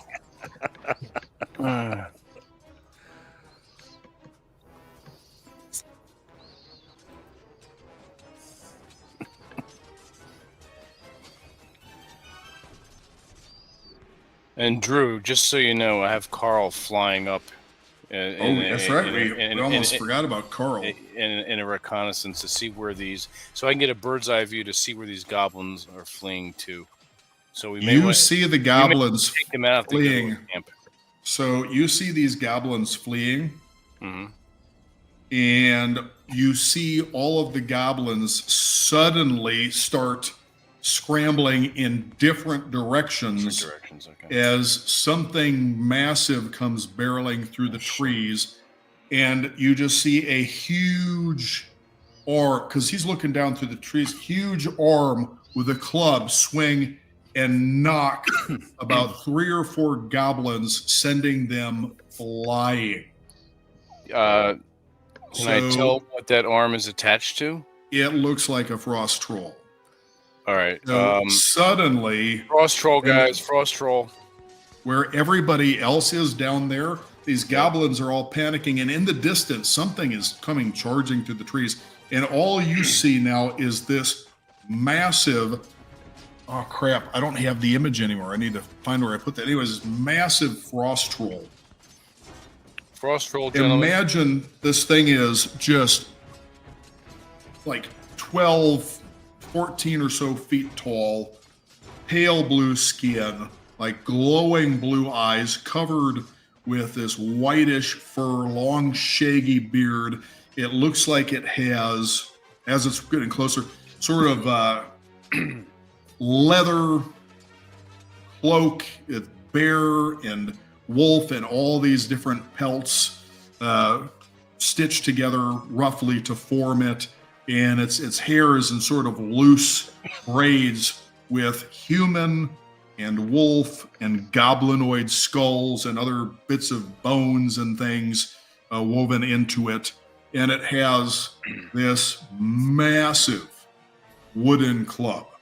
All right. It is just this huge. The wooden club looks like it's 6 feet long. Do I just see this through Carl's eyes, or do we all see this now? You are seeing it at first through Carl's eyes, and then when it happens, you open your eyes up, and there's just crushed, pulverized goblin corpses flying through the air, and they're in a panic. They are running off in every direction. A few of them that are a little further out loose some arrows at this thing, but it doesn't appear to do any significant damage at all. All right. There is a large frost troll heading our way. He's got a large 6-foot wooden club, and he looks pissed off.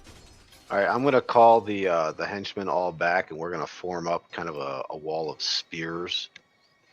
I'll be at the point with the shield and with my frost brand drawn. All right, I will. I'll arrange me and my archers behind you.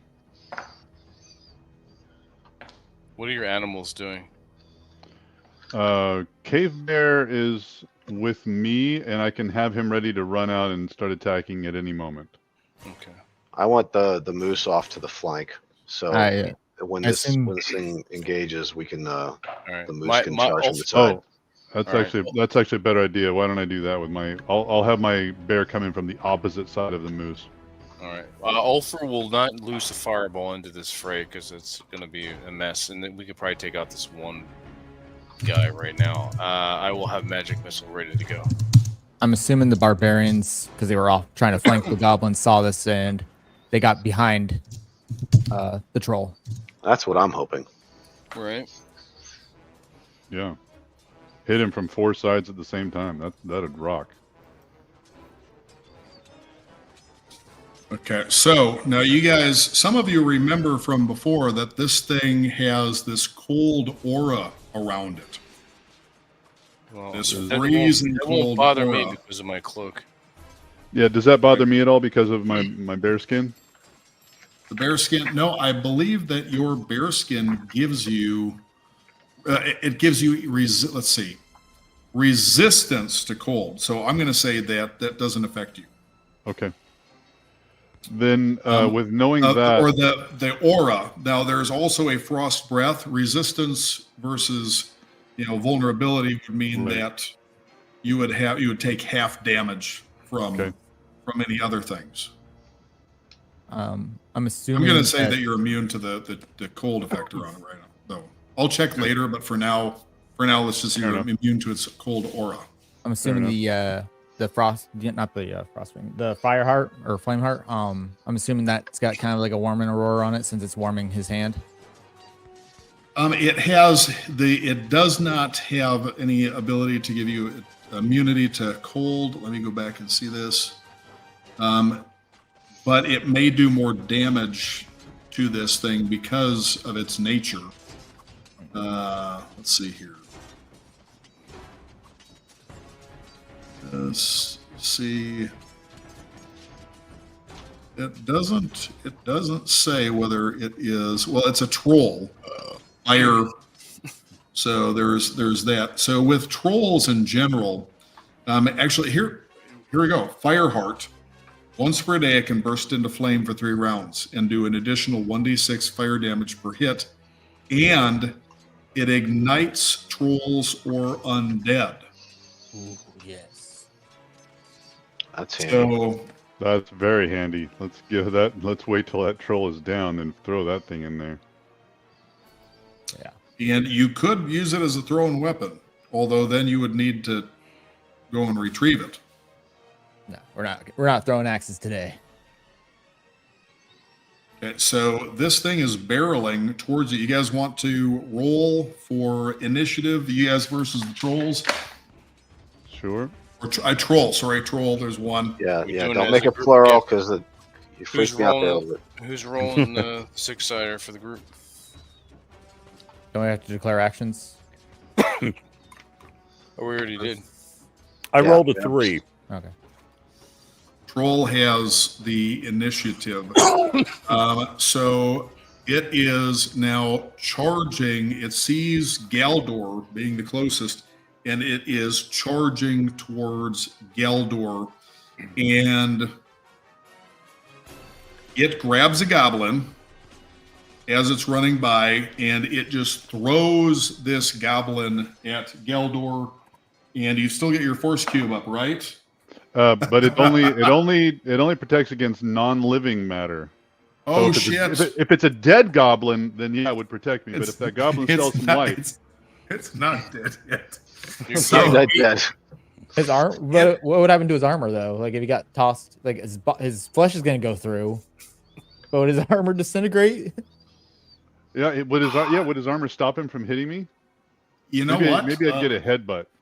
See, this is what I I'm love going about to- old AD&D. I mean, did we not have these same conversations at 12 years old? right. I'm He's got going- armor on. It's not living. I'm going to say Sorry for the autism, guys. we're going to give it a 50-50 chance to see what happens here. That's fair. And it goes through. It goes through. Nice. So because Respect remember, the it's troll. He's using improvised weapons. I got to It's- respect that. and its armor is basically it's like leather and wolf stuff. So it's not like it's got heavy armor or anything like that. But so what does a goblin weigh? Like 40, 50 pounds? They're like little itty bitty things. Like about as much as sled. So you get hit full on in the face with this goblin, and it takes 4 points of damage, bludgeoning damage. Nice. And the Nice. thing just screeches as it hits you. And so now you got this stinking goblin right down in front of you. Perfect. Roll a d20 against your dexterity. 9. Okay. You manage to hang on to your bow, though. You're able to immediately recover and attack on your next round. So, in order, it's what is it? Magic, then ranged, Then then ranged. melee. All right, so, So- I'm hitting with a magic missile. The glowing blue darts come flying out of my hand directly at it. They hit their target All hit. automatically, and that's 5d4. And there's no save. No. 4, 5, 6, 7, 11 points. Nice. Okay.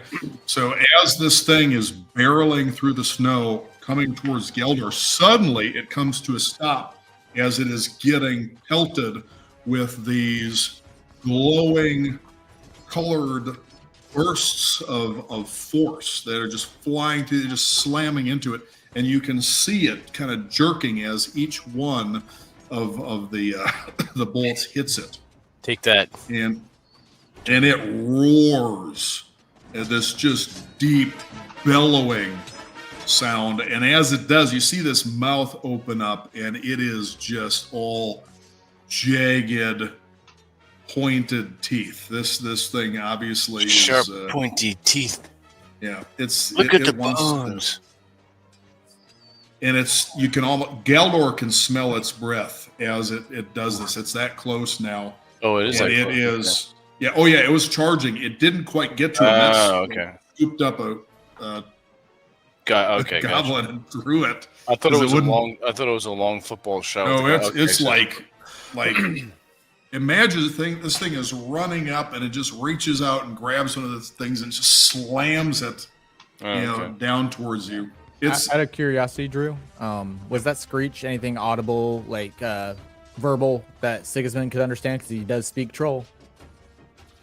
no, it's just a bellow. Just Okay. basically, it is enraged now that it has experienced some. You dared to hurt this thing that probably is not challenged much out in the wilderness by anything it comes into. No, we'll continue to hurt you. So who is next? Again, Galdor, you were able to recover from the goblin hit, and still your bow is ready. So,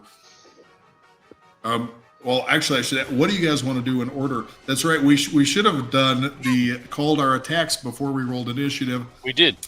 I got to remember this stuff. Okay, so Galdor. No, we All right. rolled initiative before the attacks, didn't we? We rolled. Yes, But we before rolled the initiative. roll. Well, we- some of us declared our actions. Yes. Okay, so we'll just remember next time. It's been a few months. I've been So, playing I've- the Acme edition instead of 1E in another game, so kind of jumping back and forth between the systems.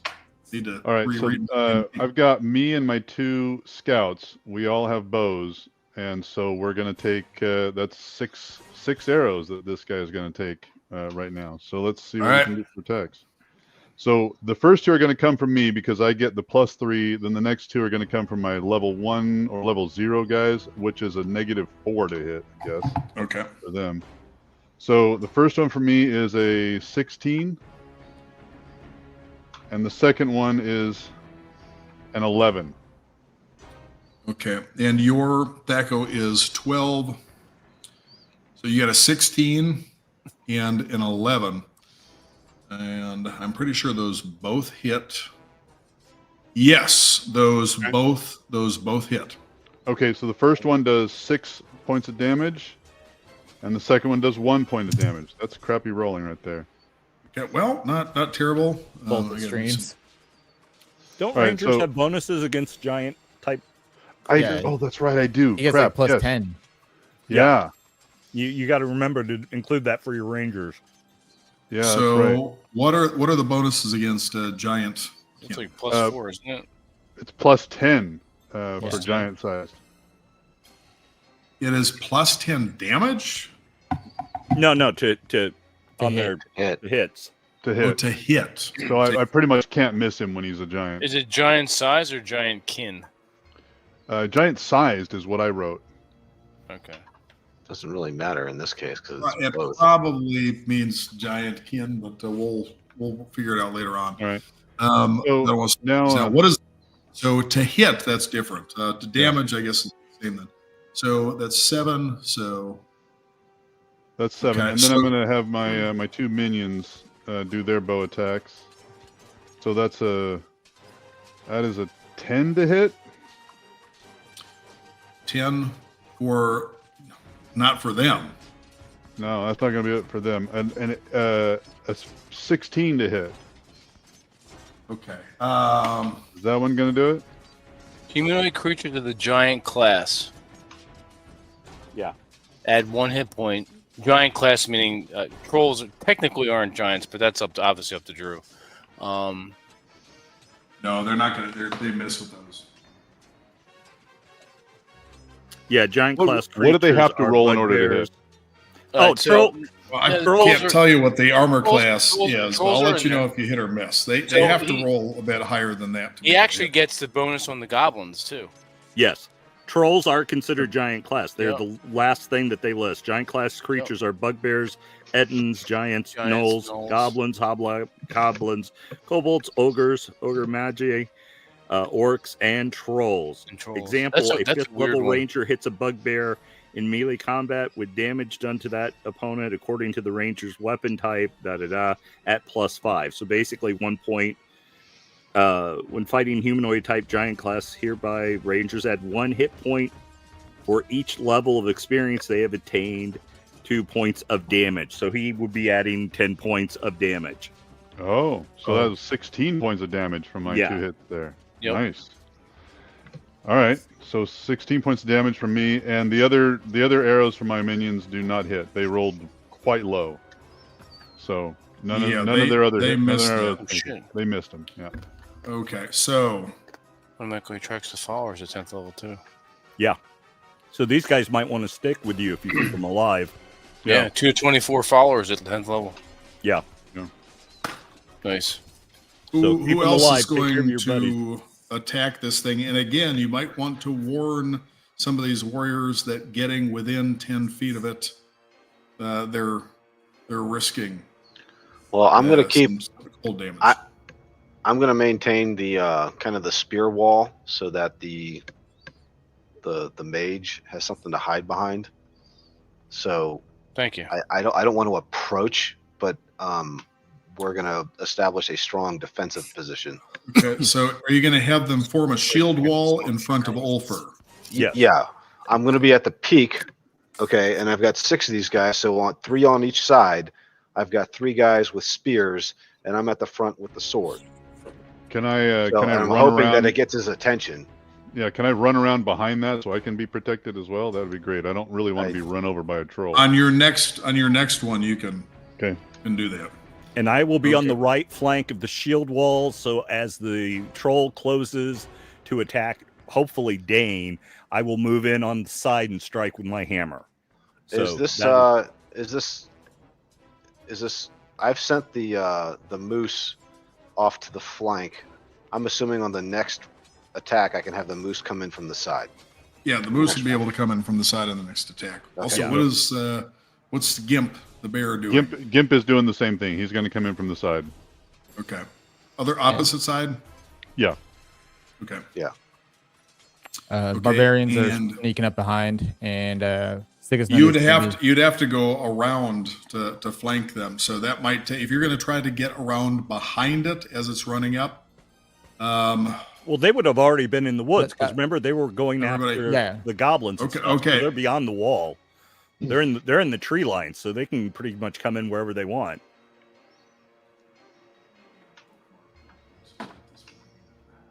kind of what I said last turn, right? Yes, as I Okay. remember it, that's what you said. So, as the frost troll comes forward and it sees you guys forming the shield wall, it exhales this is huge bellow and this cone of just frost and ice crystals just blasts out of its mouth, washing over I said 4 that are in the shield wall. And There's 6 of us. There's 6 6 fighters and then me. So there's 7 Okay. total. And then Bjorn is on the one side. Yes, on the right flank by the far right fighter in the shield wall, with my shield Okay. up in front of me as well. Okay, so that's 8.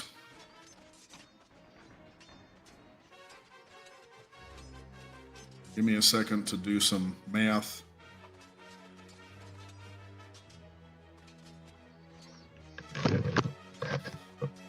So it can't get both sides, so it's going to get everything other than either Dane or Bjorn. I'm going to say odd, it gets Dane. Even, it gets Bjorn. Okay, odd. So the cone isn't going to be wide enough to get all of you with all 6 and all that in there. And then Ulfer behind this I'm going to say because you're behind the shield wall, we'll add 4 to your saving throw. This thing just blasts out this just boom. Does that robe cold. confer any kind of cold immunity or resistance? Let me check again on that Could have sworn it did. robe. And, Let's see. It was the Rune Veil, Icy Blue. Okay. Resistance to cold damage. So it would be halved. Okay. And advantage on saves versus paralysis or fear, and +1 to AC. Yes. The initial +1 to AC. Yep. Okay, so let me go back to the stats for this horrid thing. Jesus Christ. Is there anything behind this troll? Trees. And the barbarians are almost behind the troll. So.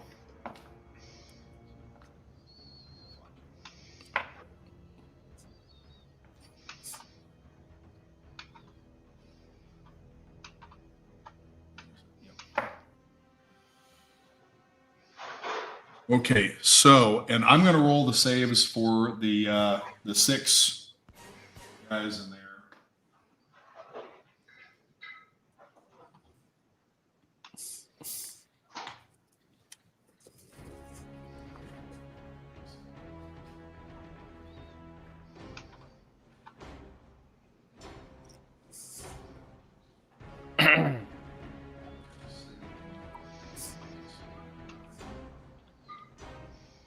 Psionics, we don't want fucking psionics.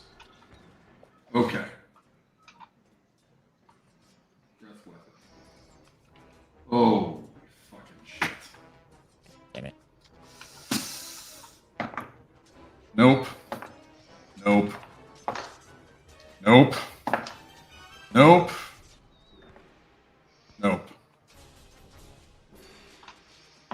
And so Ulfar and Dane roll a save against breath weapon.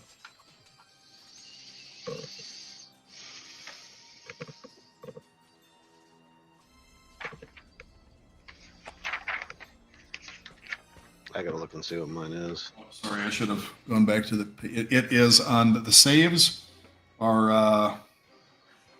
Your 10th level. I don't know. The last thing I have written down, it has to be at level 8. Looks like it's page 79. Saving throw matrix for characters in human types. Plus 2.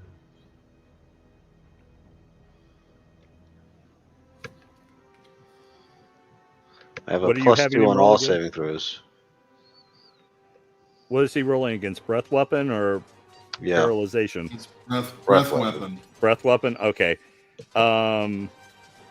You need to roll higher than 12 if you're level 8. I honestly think you're up to level 9, probably, or yeah, up to level 9. So you would need to roll above a 9. But All right. Well, I have plus 2 on all saving throws as well.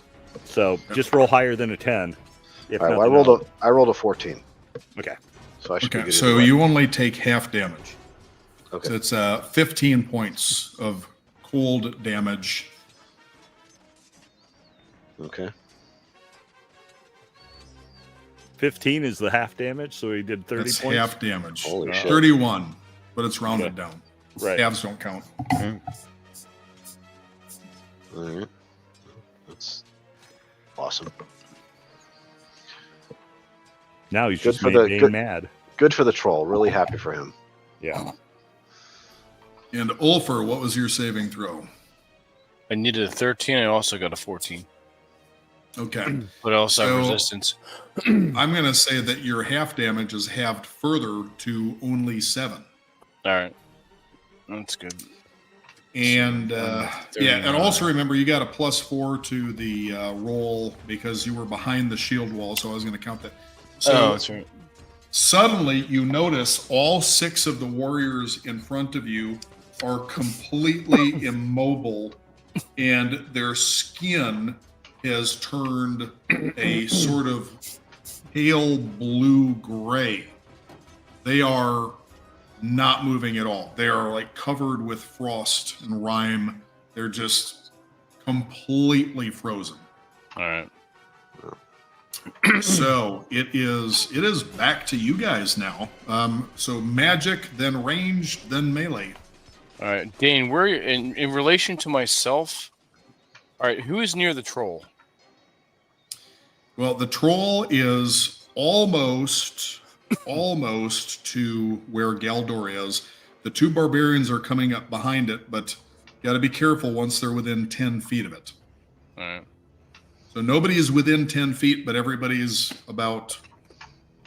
Oh, they're over Getting 10 close. feet away from. All right, so I'm going. Yeah, to, we'll say they're all still 10 feet. I'm gonna hit this asshole with a fireball. What is the radius fireball? I don't care at this I'm okay. point. I got non-living matter isn't piercing my shield. I'm good.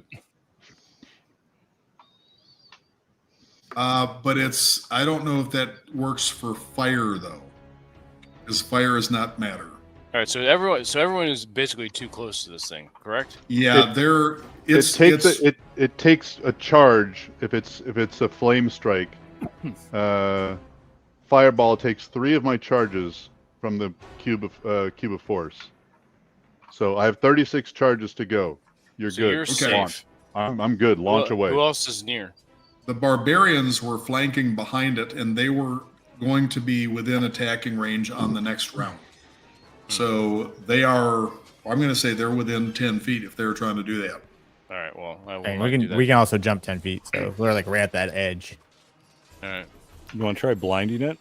I'm going to do something better than that. I'm in a fashion going to blind it. I will backtrack very quickly, and this is up to Drew to allow this or not.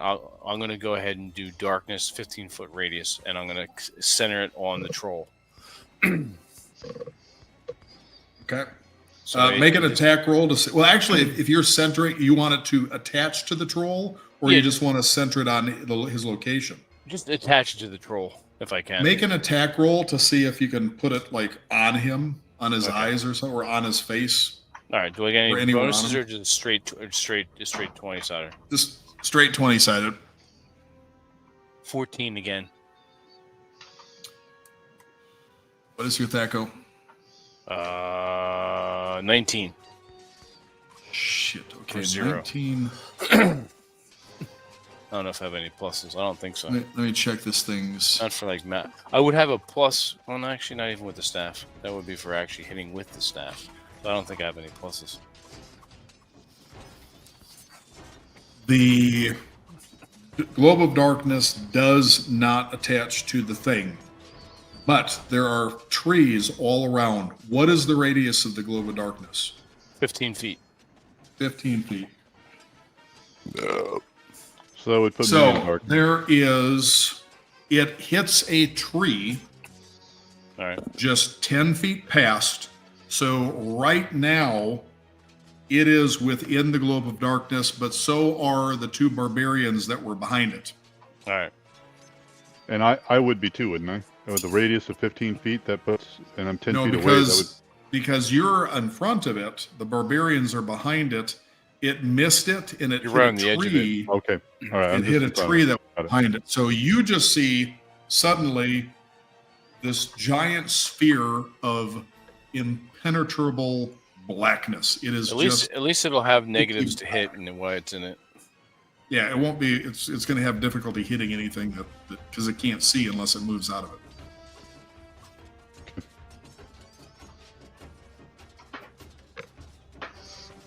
All right, Ulfer's done.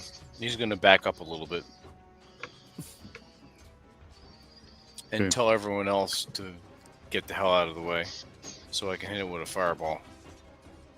Do some kind of range attack, get out of the way because next up is fireball, gentlemen. All right. Well, I'm gonna launch my arrows again. Actually, let me ask you, Drew. I can. Well, I'm not concerned You about the can't- fireball. You can't see into this thing at all. So You roughly know where it was from just a short bit ago, but I'm going to say -4 to the attack rolls, okay. just Fair because enough. you're kind of shooting blind. Fair enough. Okay. Does a But also the barbarians are in the darkness. Yeah. I got it covered. You got friendly fire potential there. I guess I do at that. Yes. Well, I'm gonna chance it anyway. We gotta drop this troll in some way. So does and it's minus. What did you say? Minus what? -4 to the attack roll, and then if it Uh, misses, I'll make a roll to see if it accidentally hits somebody behind it. It does an 11 hit. Oh boy, what is your that goes 12? Yes, an 11 hits. Is that 11 after subtracting 4? After Or is that your subtracting roll? 4. No, it's after Okay. subtracting 4. But had Okay, you so added your 3? I did. Okay. Okay, so yes, 11 hits. And does a nat 20 hit? Yeah. Just checking. So we'll do double damage for the nat 20. Roll the nat 20 first. Okay, the nat 20 damage, I rolled a 6. So that's 12 damage. Okay. Nice. 12 damage. And then the damage for the other one, I rolled a 2. Now that 12 though, that is also going to include my plus 10 damage. So that's Is it plus 10 damage or is it plus 10 to hit? it says damage. Where because that seems excessive for We just read it off. We just read it off. It says when plus 10 fighting to the does Rangers add 1 hit point for each level of experience they have attained to the points of damage scored when they hit in melee combat. For just Oh, for in the giant. melee combat. Melee combat. Yeah, so it doesn't apply to arrows. Doesn't apply to arrows. Okay. We missed that the first time. Yep. It's All right, it's so tricksy, that book. That is 12 damage then, because it's still doubled for the D20 for the Nice. one, and then, And then another 2. Another 2 for the other one. Sweet. Okay, so you can't see what's happening to it, but you hear a loud grunt coming from within the blackness. Now, we'll go to, well, I'm not. Are Dane or Bjorn going to do something ranged or melee? Otherwise, we'll get the barbarians to go first because they're closer, and then you guys. I'm not as confident in my ability to hit with my arrows into the orb of darkness. I don't think there's anything I can do for the guys that are frozen. So I'm just going to fall back, understanding that the mage has an itchy trigger finger for his fireball spell. That's right. So I'm going to get out of the way of that. Yeah. We're talking I'm- 10d6 points of damage potentially. Yeah, So, I'm not concerned about the fireball again. So you Yeah, can your launch it with cube, me if there. it'll absorb it. My cube is fine. Sigismund and Vidar, though, are suddenly thrown into complete blackness. They cannot see. There's nothing. No, it's like everything completely went dark. You can smell And the here, troll. You can feel the vibration in the ground from its movement and your feet crunching in the snow. You can feel the wind and you can feel the snowflakes. Everything is kind of going in slow motion because you're so tuned up on adrenaline right now. All of your senses are just super sharp, but there is no sight. You cannot see anything. You have a rough sense of where it was because you were moving towards it, but this was really disorienting with the sudden blackness. So, Sigismund and Vidar, what does Sigismund and Vidar do right now?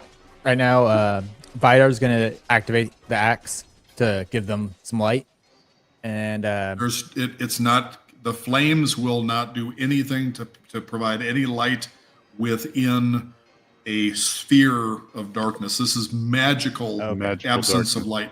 You would need to cast light spell to dispel the sphere of the glow of darkness. okay. And we didn't hear. I'm assuming distance-wise, we didn't hear what Ulfar was saying about doing fireballs. So we have no idea about that. No, not with all the bellowing and the noise and everything.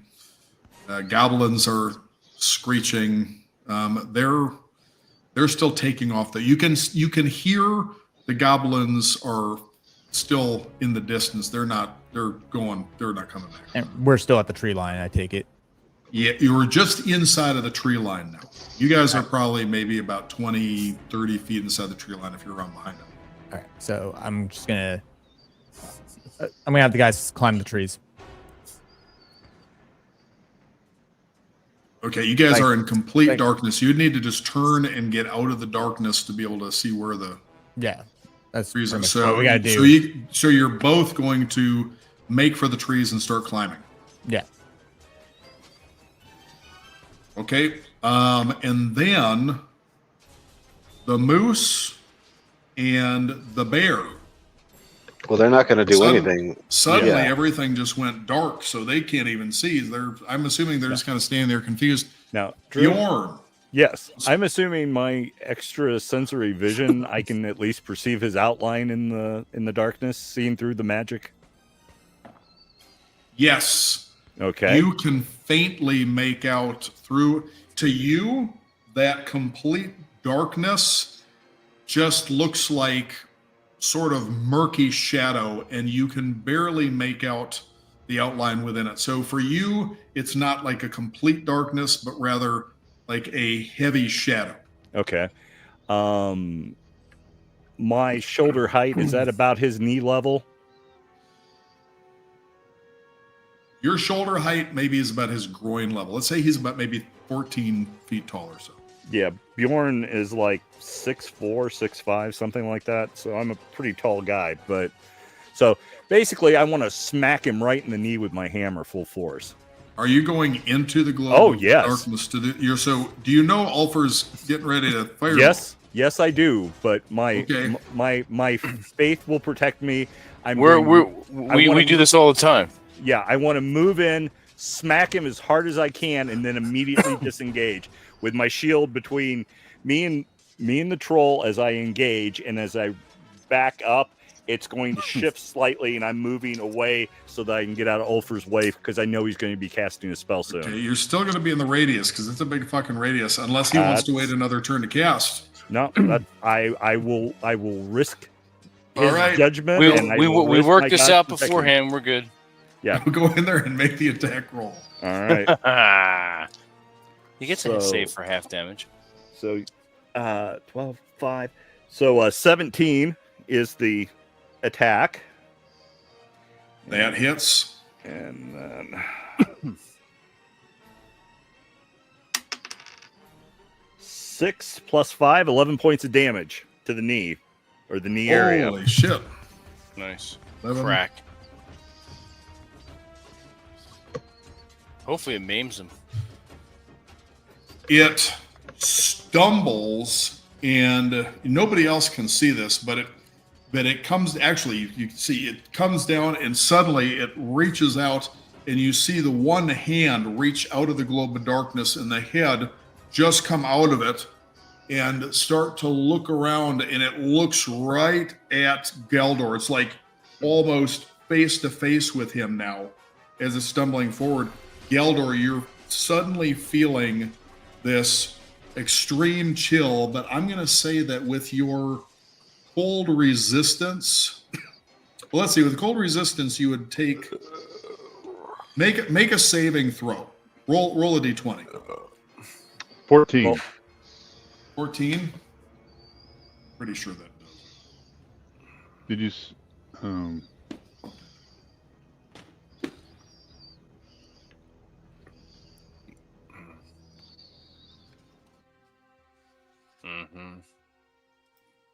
French fried potatoes. Ranger. Oh, Ranger's in it. I'm just going to go with fighter because that'll be the closest thing. So 10, I'm almost. Oh shit! Yeah, that makes it. So Every drink. So you would only take a point of damage. That's not a big deal. Okay.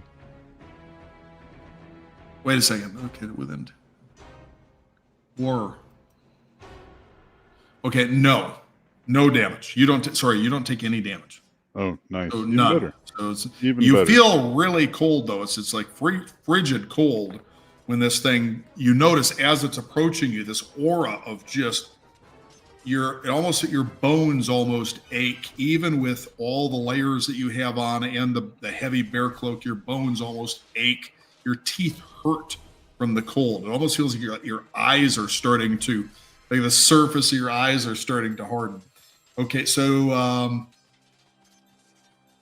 Ulfr, you see Bjorn disappear into this black sphere, and you hear this crunch and a groan, and you see this thing drop. Its hand reaches out, buries into the snow, and its head just pokes out of the edge of this globe of darkness. You just see Bjorn starting to pull back out of a different side of it. Yeah, and you I can am running. see the I'm barbarians. The barbarians are going for the trees behind it. All right. Are you hitting the fireball? What is the radius on this? It's pretty wide. I have to take a look. Is that again. 30 feet? Probably more than that, actually. Outside or inside?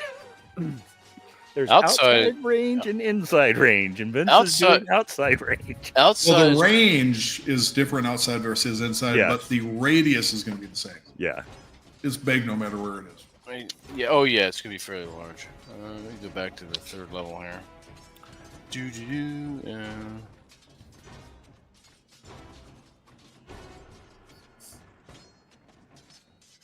Yeah. The area which is covered by the fireball is a total volume of roughly 33,000 cubic feet. That's awesome.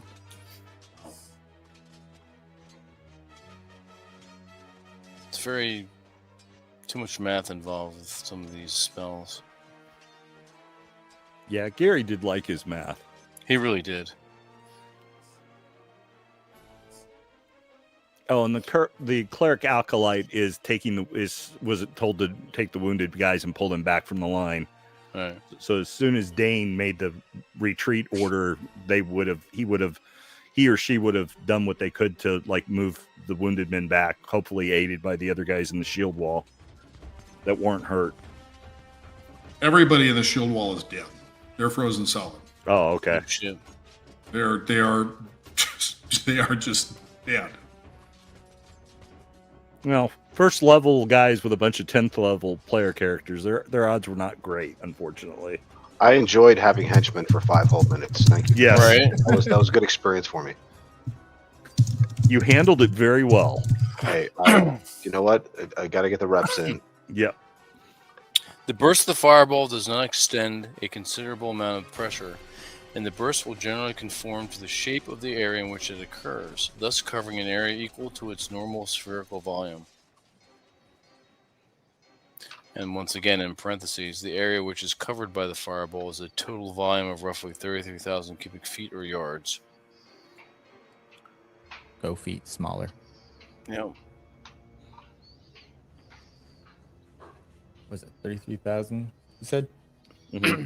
30,000 cubic feet. Repeat. It would make sense that you'd be able to control some of it. Otherwise, it would be like a spell that wouldn't make sense that you actually use. Oh, it is a outside battle or complete obliteration spell, basically large area of effect damage. So Yep. it's just a very situational. So it's just a sphere that would actually let's see. What is the cubic feet? I'm nerding out here. I love it. What's the cubic feet of a fireball again? The area which is covered by the fireball is a total volume of roughly 33,000 cubic feet. 3/4 of an acre. Foot. So if you have it like 1 foot off the ground, it'd be about 3/4 of an acre.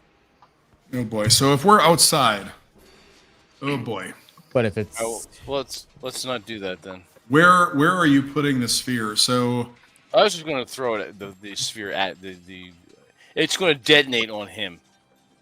okay, well let's look Actually, at it it wouldn't this be way. that big, really, because it's a sphere that's 0.75 of an acre, 3/4 of an acre sphere. Mm-hmm. So that's kind of small. Um, Okay, so here's the thing. If we have a sphere that has that many cubic feet, then you have a 20-foot radius. But that's if it's a sphere. If it's closer to the ground, so it's a hemisphere, then that would probably be what? No, it would be 25 feet. So it's going to be, let's say, between 20 and 25 feet, depending on how far above the ground. Or who's within 25 feet of this? It's about the size of a truck. Yeah. basically. Galador. I just asked the AI to give me an example. Yeah. So Alright. 32,000 cubic feet is like a semi. All right. Galador I'm there. and the barbarians, because they're not able to get that far away in the time, because this is all happening in about 6 seconds. All right. Let's, And Bjorn are all within that sphere. well, let's back that up then. I didn't realize it was going to destroy my comrades that quickly. So Do you have anything a little more targeted? I'll just do another magic missile. Okay. Yep. And that hits automatic hit. So Can't mess with that. we need to get you guys. That's why I wanted you guys to run away. Run away from the. what we're trying to do. Get With a moving. little- Climb higher. Maybe next round. We'll see. Yeah. All right. I have a plan. 3, 6, 7, 8, 9, 10, 11, 12, 13 points. Those are Holy straight up- shit. Okay, so as this thing pokes its head out of the thing, the magic missiles go straight in, slamming into it. slam into it, and you see it being just knocked around, and suddenly it just collapses face down into it collapses face down into the snow. I forgot the regeneration. And it is now just starting to get back up, though. It looks like it is nearly Dead. dead. I'm glad I didn't Okay. waste the fireball on it. So now we have to burn it with some oil and some torches. Or I Oh. can Yeah. use a burning hand spell on it. I can go in on melee and keep him down until somebody can get there because I'm right there in Yeah. front of him. All right. Well, can we see now, or how long is that a darkness You spell can- last? Yeah, I mean, we have a dude with a Until he barbarian with a burning dispels axe, it, I right? think. Yeah, Let's have him jump out of the tree and that's what I was gonna do. I was gonna do spring from the tree into there with the burning axe. I love that idea. So I can see it in my head. It looks amazing. Yeah. Do it. this Double overhand chop. Ah. All right, so I was playing with Vidar. You remember Matthew McConaughey in Reign of Fire? Oh yeah, Yep. Oh, yeah, Yep. yeah. That's it. There we go. That's what I'm seeing in my head. It's a good movie. okay, so this thing now reaches and takes a swipe with its claw at Galdor, who is closest to it. Bring it on. And wow, fuck, completely misses. Just a whiff, and the other, holy shit, yeah. So it misses twice, and then I think it has one more attack just to bite. Let me double check this. Fuck it. Yeah, and one bite. So it will now attempt to lunge and fuck. It does hit you with the bite. Crap. I've done been bitten. 12 points of damage. This thing comes in, it just clamps down on your shoulder, and you can feel the teeth puncture the cloak and the leather armor and dig into the skin. So this thing is really clamped down on you with that bite, as it's just, and its weight is on you. This thing is fucking big. So now, what does everybody do? Again, starting with the ranged, then the magic. Is it ranged magic and then melee, or is it magic ranged and melee? I think it's magic range and melee. Yeah, I think it's Yeah. magic ranged and melee. Yeah. But you purposefully withheld yours because you were waiting for Bjorn and the others to clear last time. So Yeah, we'll so, say I was just going to hit with a burning hands from my wand of fire. that will help with the regeneration. All right, go for it. All right. Burning hands. Is there an attack roll, or does he make a saving throw against that? I think it's basically a saving. I think. Okay.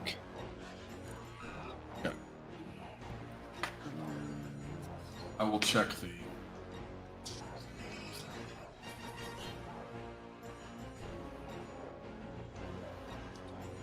When the magic user casts a spell, jets of searing flame shoot from his or her fingertips. Hands can only be held so as to send forth a fan-like sheet of flames.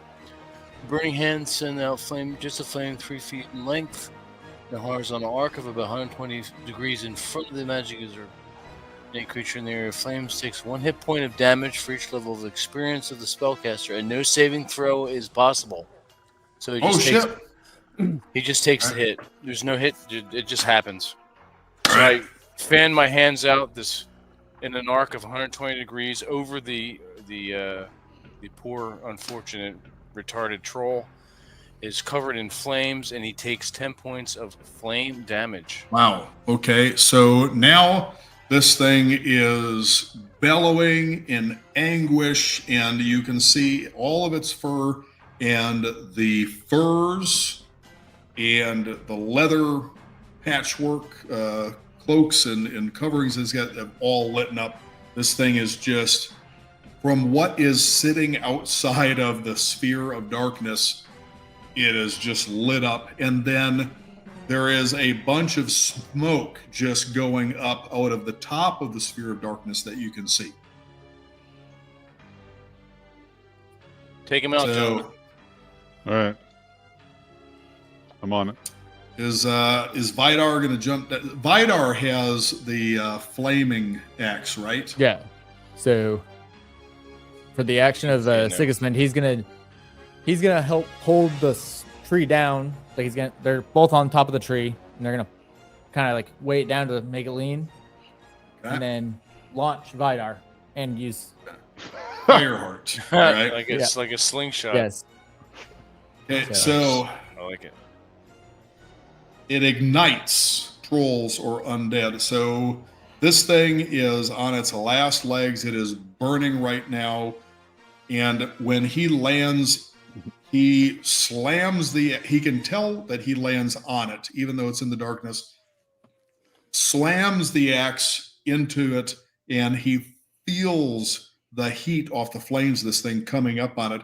And as the axe goes into it, you guys can see, because its head's still sticking up, flame just jets out of its mouth and nostrils. Its eyes boil and pop, and flames come shooting out of its eye sockets. Its ear, basically just the whole thing just lights up. That's how we do it. And then fizzles out. Nice. Well, and it is completely immobile at this point. Excellent. Immobile and dead, or does he need more death? It looks like it is pretty crispy. It's probably just for good measure. I'm Chop going to his hit head it with the radiant tea bag. You say this one's for scalps. You're gonna straddle him. It disintegrates the head in a burst of radiant energy when you teabag the troll corpse. Love it. I'm very happy with the teabag ultimate radiant. Yep. Now remember, that's a once a day ability, because otherwise you could just run around teabagging entire armies and destroying them that way. It's okay. I have to, my henchman would have wanted it that way. That's right. And the acolyte is now examining the apprentice, not the teabag. He's examining his comrades, and he turns back and he just says, "We need to honor their sacrifice and give them a proper, funeral, after we Which thaw them what would they out. have done at the time? Pyre? Probably. Fire. Yeah, Yeah. probably fire. Especially Yeah, with especially the amount with of undead the stuff running around. You don't undead. want Yes. any So, corpses. so do you guys want to take to cutting down some trees and building a pyre for the dead? Yeah. Or I shouldn't be. Just what do you guys want to do? No, I'm just saying this is def- what the acolyte I would suggests. say we would definitely do that, and also we could use the fire as a bonfire for food if we want to rest here for a little bit. Yeah. I don't think the troll meat is probably the. Well, no, we're not good, going to eat. We're not going but- to eat troll meat. We'll just throw that on a separate pyre. We'll give that to the bear. Gimp is down. That's fine. There you go. Or whatever he wants to eat, I guess he's Yeah. Yeah. probably He's a bear. stomach it. We'll He doesn't give a crap. we'll consecrate the henchman. My thing is, I'm wondering, these guys are so low. I don't know if they're going to be any serious help to us or not. There's 3 left. I You have the 2 archers and the acolyte. yeah. I thought they would get all the way, but I rolled the encounter and Yeah, I just think at first level, there's just going to be too much. I almost would rather them take their comrades and go back home, and we continue on. That's just what Bjorn would think would be in the best interest. That, these guys are going, well, okay, I got to think of this from a Viking context. It's like, I admire They your would bravery and want courage to- for coming, but yeah, they I fear want this to go is to too Valhalla. much for you. If you continue on with us, it is likely you will meet your end sooner rather than later. I will not deny you that glory, but I will They- not force or compel you to continue this. You would lose no esteem in my eyes to take your comrades back to their families.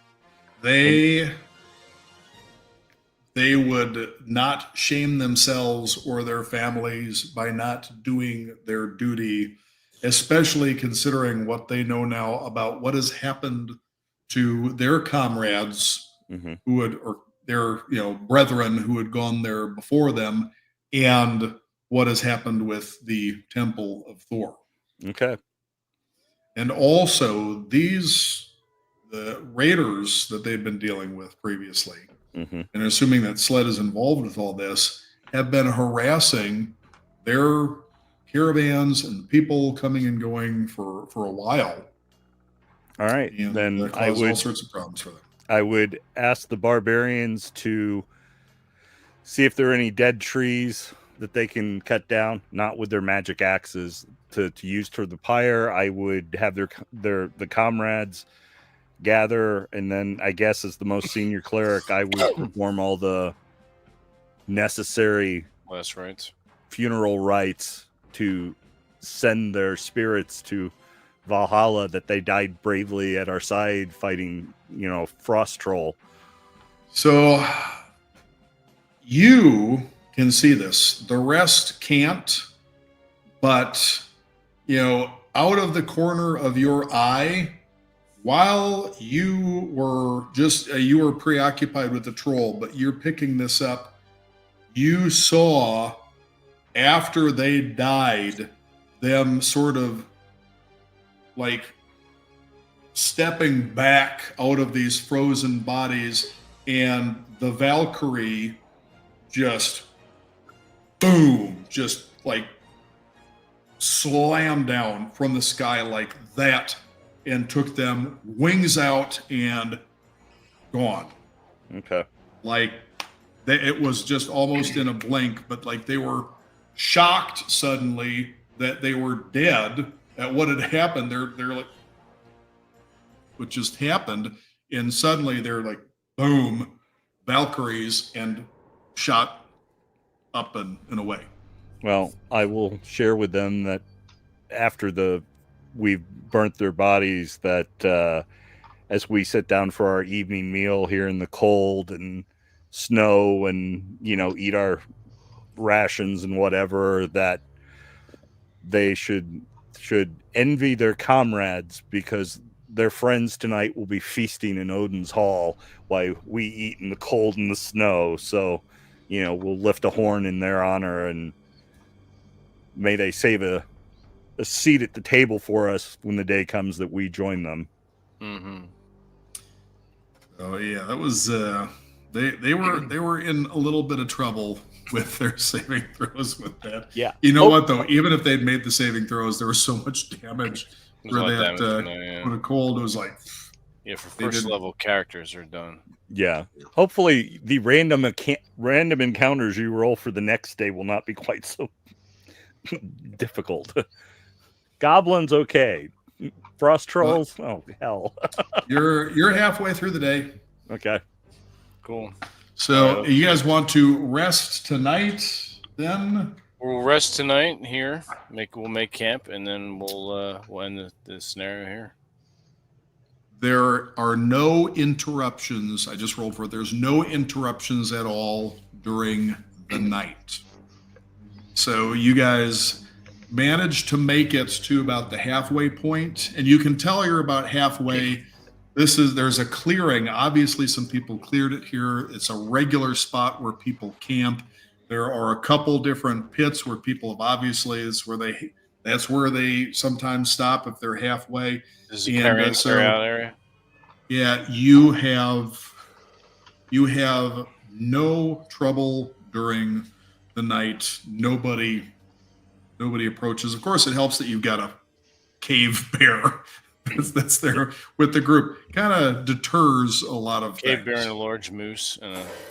So when we pick up next, I guess it'll be the morning after, when you're on the second leg of second day of the trip to Stormwatch. Correct. Nice. Yep. All right. Cool. And then I will also put all the details on all the magical items everybody got in an email and shoot that out, so you've got all that stuff. You know exactly what your gear does. All right. Solid. All right. Cool. Sounds All right, good. everyone watching, thank you for joining us this evening. It was fun, as always, Mr. DM. It's always a pleasure to have you run games for us. Always a pleasure to run them. Cool. And then we'll get something in the mix for maybe either later in May or the first week in June. We'll see what our schedules are like and get an email thread going for that. Awesome. Cool. All right, everyone. Until that, enjoy.